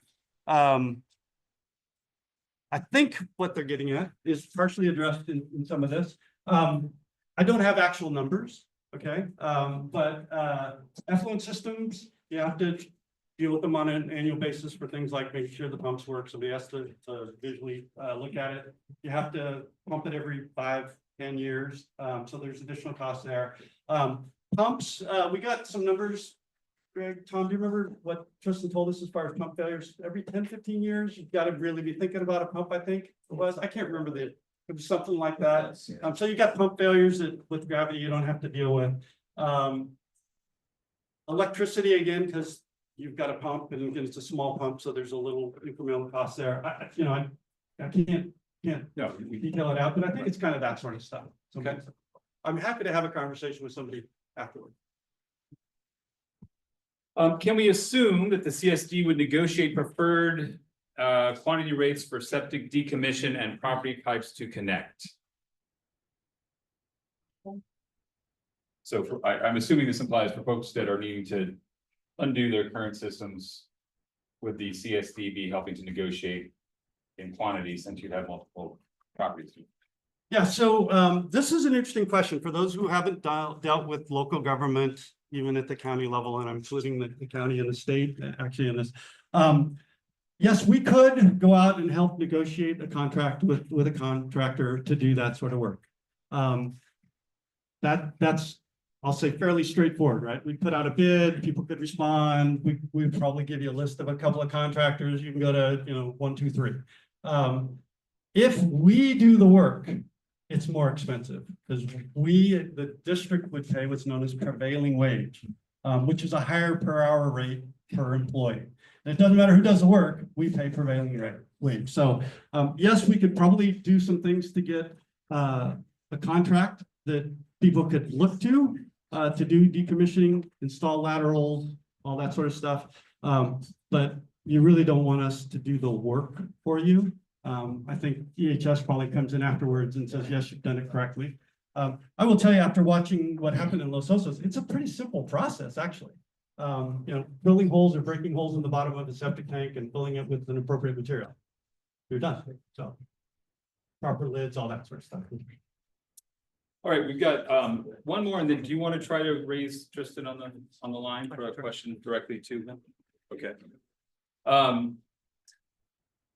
The last one from the cards before this other one, which is going to directly go to Tristan Bounds, is when it comes to bidding for the construction contracts and such, how can we be assured that those bids are going to be held to? Does the district have any capacity for? Sounds like somebody's had experience with construction bids not being exactly what was promised. Yeah, so as Tom Bayram's probably got more experience with construction bids and contracting at the county than anybody else in the room. Tom, it really comes down to how you structure the contract, right? As to how you hold the contractor responsible for the costs that they bid. And there are different kinds of contracts that you can bring them in on, right? Is there something you want to comment on that?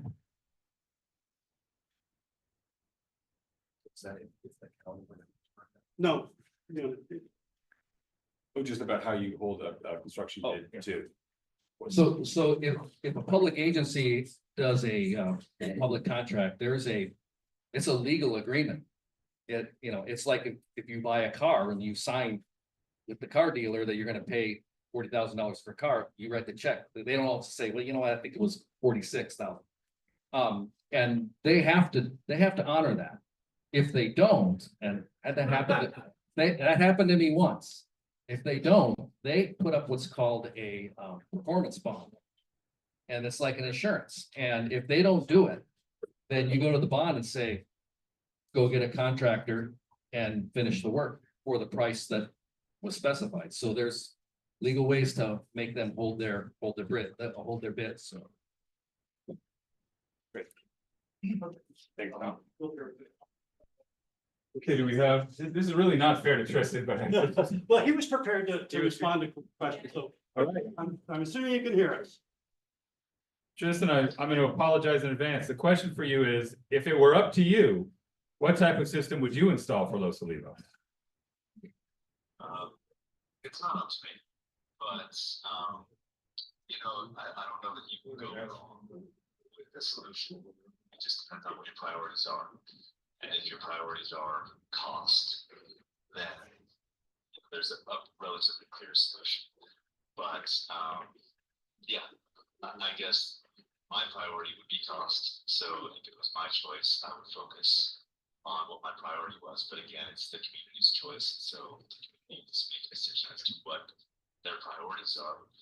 I would say it appears as though an effluent sewer to Dunn is a relatively attractive solution. Yet I can understand the arguments for a gravity sewer in the community, in the commercial areas, and an effluent sewer in that combined system as well. I can respect and understand the arguments why that's an attractive solution to a lot of people. Can anybody hear that? No. Some can, some can't. So Tristan, I'm going to paraphrase a little bit on your behalf. Yeah, so Tristan Bounds from Regen, who did our 30% design on effluent, that's who the question was directed to, was basically asked, you know, what would you do? And he said, it's not up to him. It's up to the community to decide. He said he would decide what his key factors were, and he would focus on those if he were people in the community. He said, if you were focused on cost, as has been pointed out, effluent is cheaper than gravity fed. And there was another comment in there, but yeah. Oh, not Dunn. And then he said, if you were going to go local, it sounds like Dunn is an attractive, from a cost perspective, potential solution. That was well. I feel like perhaps we were misrepresented or mischaracterized in some way, and I do think it's important. You want to come up and say that, Amy, so everybody can? come Yeah. on. So we're going to ask Amy from Dunn School to come forward because she got a little comment she wants to make, and I think it's timely. So good. Here you go. Yeah, and hello, my name is Amy Grenier. I'm the CFO of Dunn School. Thank you for having us here. My head of school unfortunately had to leave, Cal Balavan, but he did write a letter to the board, to Guy, included people from the Regional Water Quality Control Board. I think Joan Hartman was also CC'd on that letter as well. I would like to read the last paragraph so you have some sense for what we offered in terms of a site. These are Cal's words.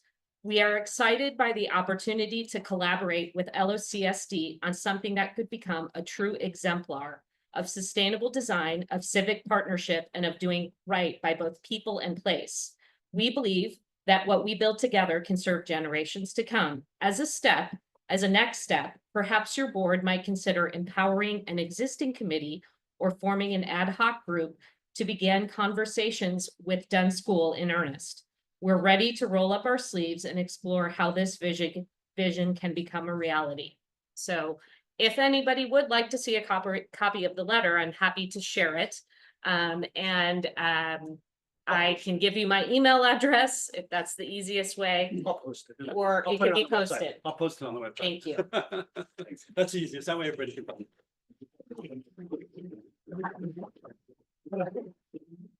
All right, we got two last cards here, and I just want to say, folks are always happy to continue to, you can go direct to guide others. There is a board meeting following, but before that, we're also going to take a moment to ask people to weigh in on the boards here. So we're going to wrap it up with these last few, but let me start with this one. Do your cost estimates for local treatment include water output that is suitable for irrigation? The answer is yes, great. If not, how much more would that cost to do that? Do we know? We assumed percolation chambers, which drives. So one way to think of the wastewater treatment process is to start with what you're going to do with the water at the end and work your way backward, right? Because how you're going to dispose of water tells you how much you have to treat it. All right. We assumed percolation chambers, which is a subsurface disposal of water. We didn't do what's often referred to as full tertiary treatment that involves things like ultraviolet light and other things. So those costs were not included. I've heard numbers on that. I'm not going to quote them, but it's well over $1 million. to do tertiary treatment in addition to what we've already done.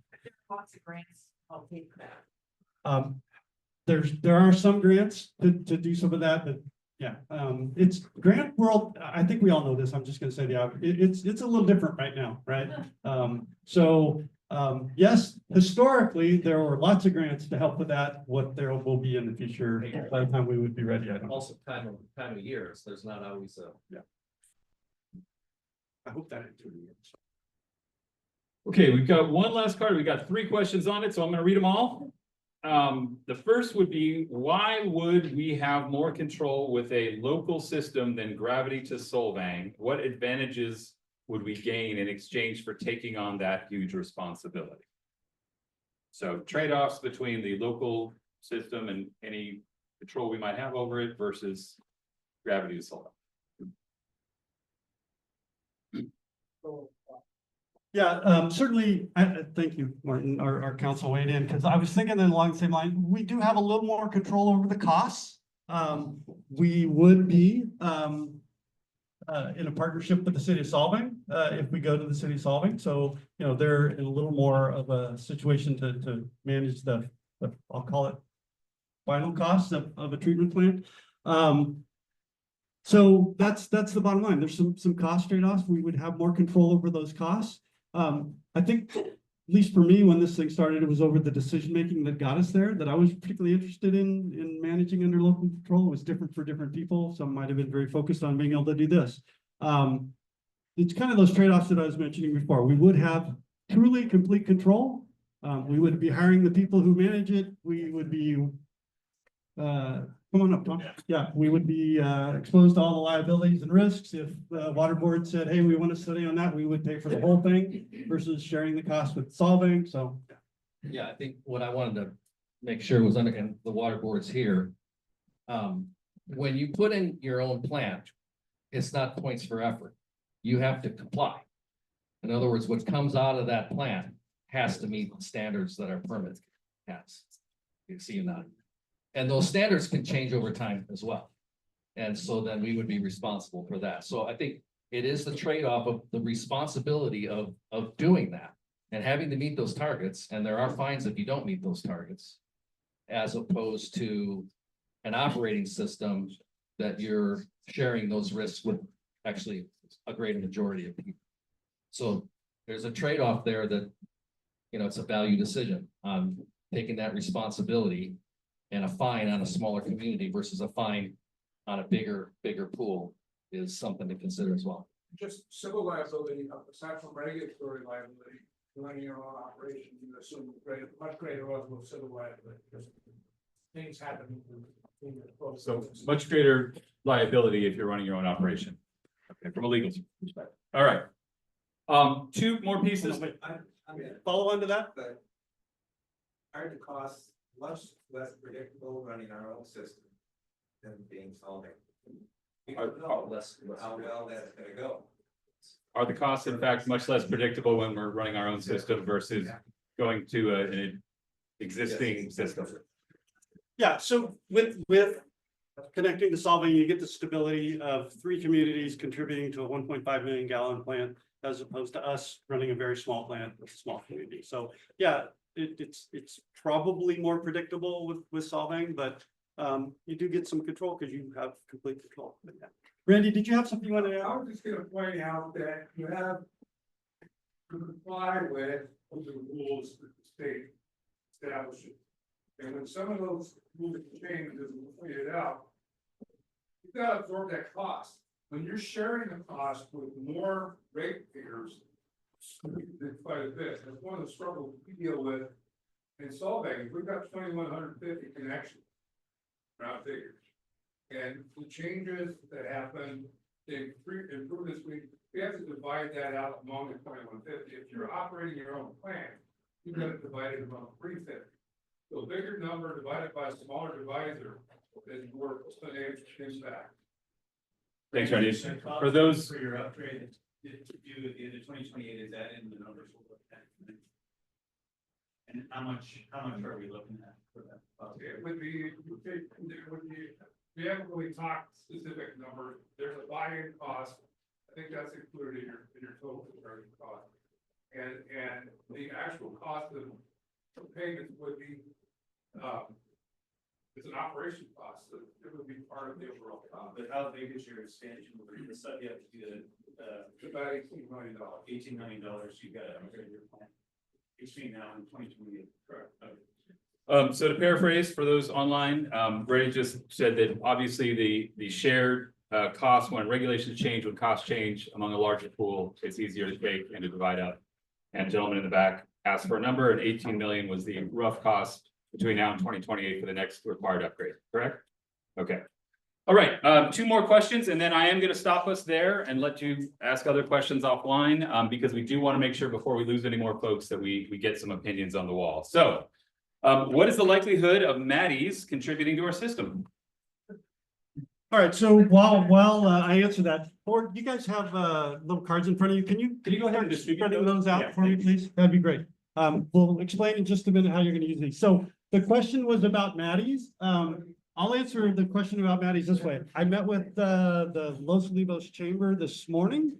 And representative from Maddie's was obviously there because they're part of the local Los Olivos Chamber. The look on her face when she thought that they would be able to connect sometime in the next many years was one of very large relief. Everything I've heard and seen from them suggests they're ready to connect. They want to connect to the extent that I had a call 6-8 months ago where they said, "Hey, Guy, when you guys have built your sewer, where would we physically connect? Because we're thinking about putting our pipe into the street now because we might pave our driveways. We don't want to have to tear them up later." So they're already thinking about what it would look like for us to connect. So yeah, they are required to connect if we put in a system. But importantly, they're anxious to connect, which means that makes them a supporting partner. Okay, one more question from the cards. The dots are being passed out. We're going to tell you exactly what we're hoping that you use those for. The last question is, can we get an anticipated timeline for completing each system, and are they relatively similar, et cetera? What do we know about what it will take once a system is approved? Yeah, so I think, I can't remember, I started to put a question and answer on the handout on this question. So timeline, remember we said we would try and get to a vote by the end of 26. We'll be working on getting grants between now and 2026 as well. We've got to get financing and hopefully a whole bunch of grant money to make our portion of the actual cost as small as possible. Once those 2 are secured, we can start construction. My experience with Los Osos is the collection system is going to take about a year to install. That doesn't mean everything's torn up for a year. It means, as we move through the community, if we did the whole community at once, which there's no guarantee we will, but if we did, that's what it would take. So, you can use those and put them on a timeline of your own, but I can't tell you, oh, we'll be done by X year. All I can say is if we get a proper vote or supportive vote rather in 2026, we can begin true earnest financing research, because you can't go out for financing until you've got a project. And so we need a project, which is what the vote would give us. I'm going to hand it back to you for the actual dot exercise. Many of you still have cards. If you still got questions, there's 2 buckets in the back. One bucket for just the empty cards that are extra that you don't want to take home with you for your shopping list. The other one is for if you still have questions and you want somebody to give you a call or something, please include your name so I can respond to you on them. So there's 2 buckets in the back. You can throw your pens back there as well. The survey, there is a survey if you go to our website on the page for tonight's meeting. I know it's kind of blurry on this screen, but down here, there's this long link. That's what it looks like. That's the link. And this will be posted here later tonight or tomorrow. But it basically asks you the questions that you're going to be posting things on the board related to. What's your preference for collection? What's your preference for treatment? And then it asks you who you are, just so we know who's weighing in. What's the difference? That's my job. Oh, no. Oh, no, I went too many screens. Hold on. All right, I'm just going to talk for a minute while you get that back up. First of all, I just want to acknowledge for those of you that have been doing this for all of these years, including these last several meetings, this is not easy. So I just want to say I have no stake in this. I'm not a resident in the district, but Really appreciate all the time folks have put in. We're already a good solid 2 hours in tonight, and I know there's a board meeting to follow. So I just want to acknowledge that, taking the time to do that for a decision like this, that's highly technical and costly. It's not a small deal. So thank you. Thank you to our elected officials too that did come tonight to hear it firsthand.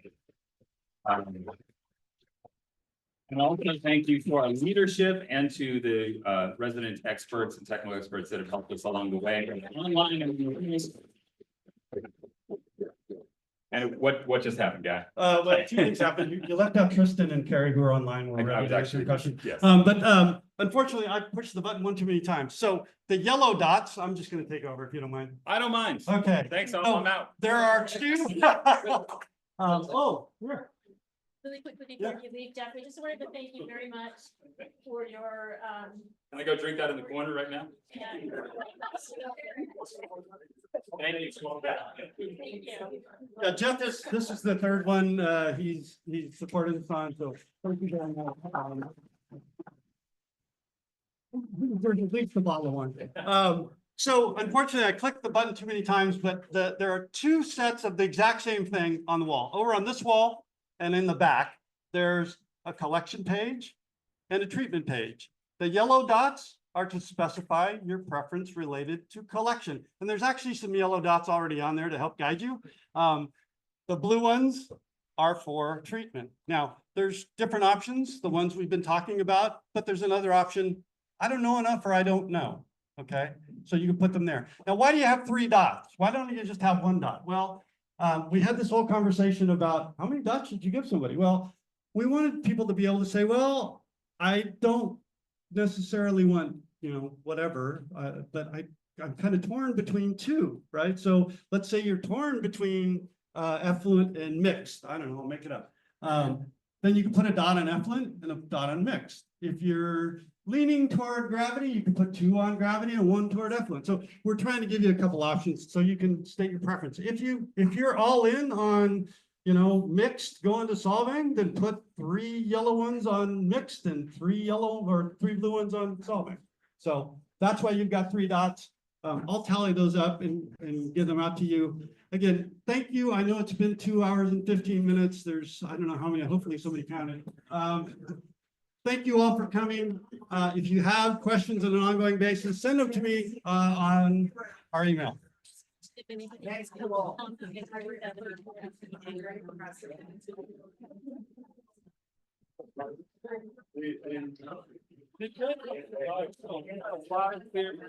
Seriously. Now you got a board meeting staff. Yeah.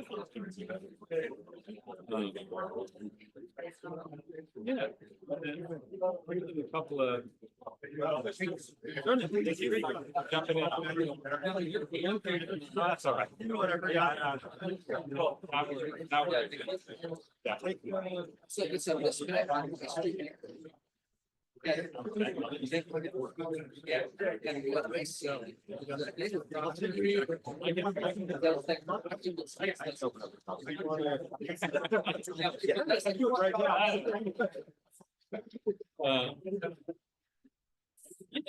good. I mean, I think you have a completely full run. I want to go, I'll just stop. Keep going.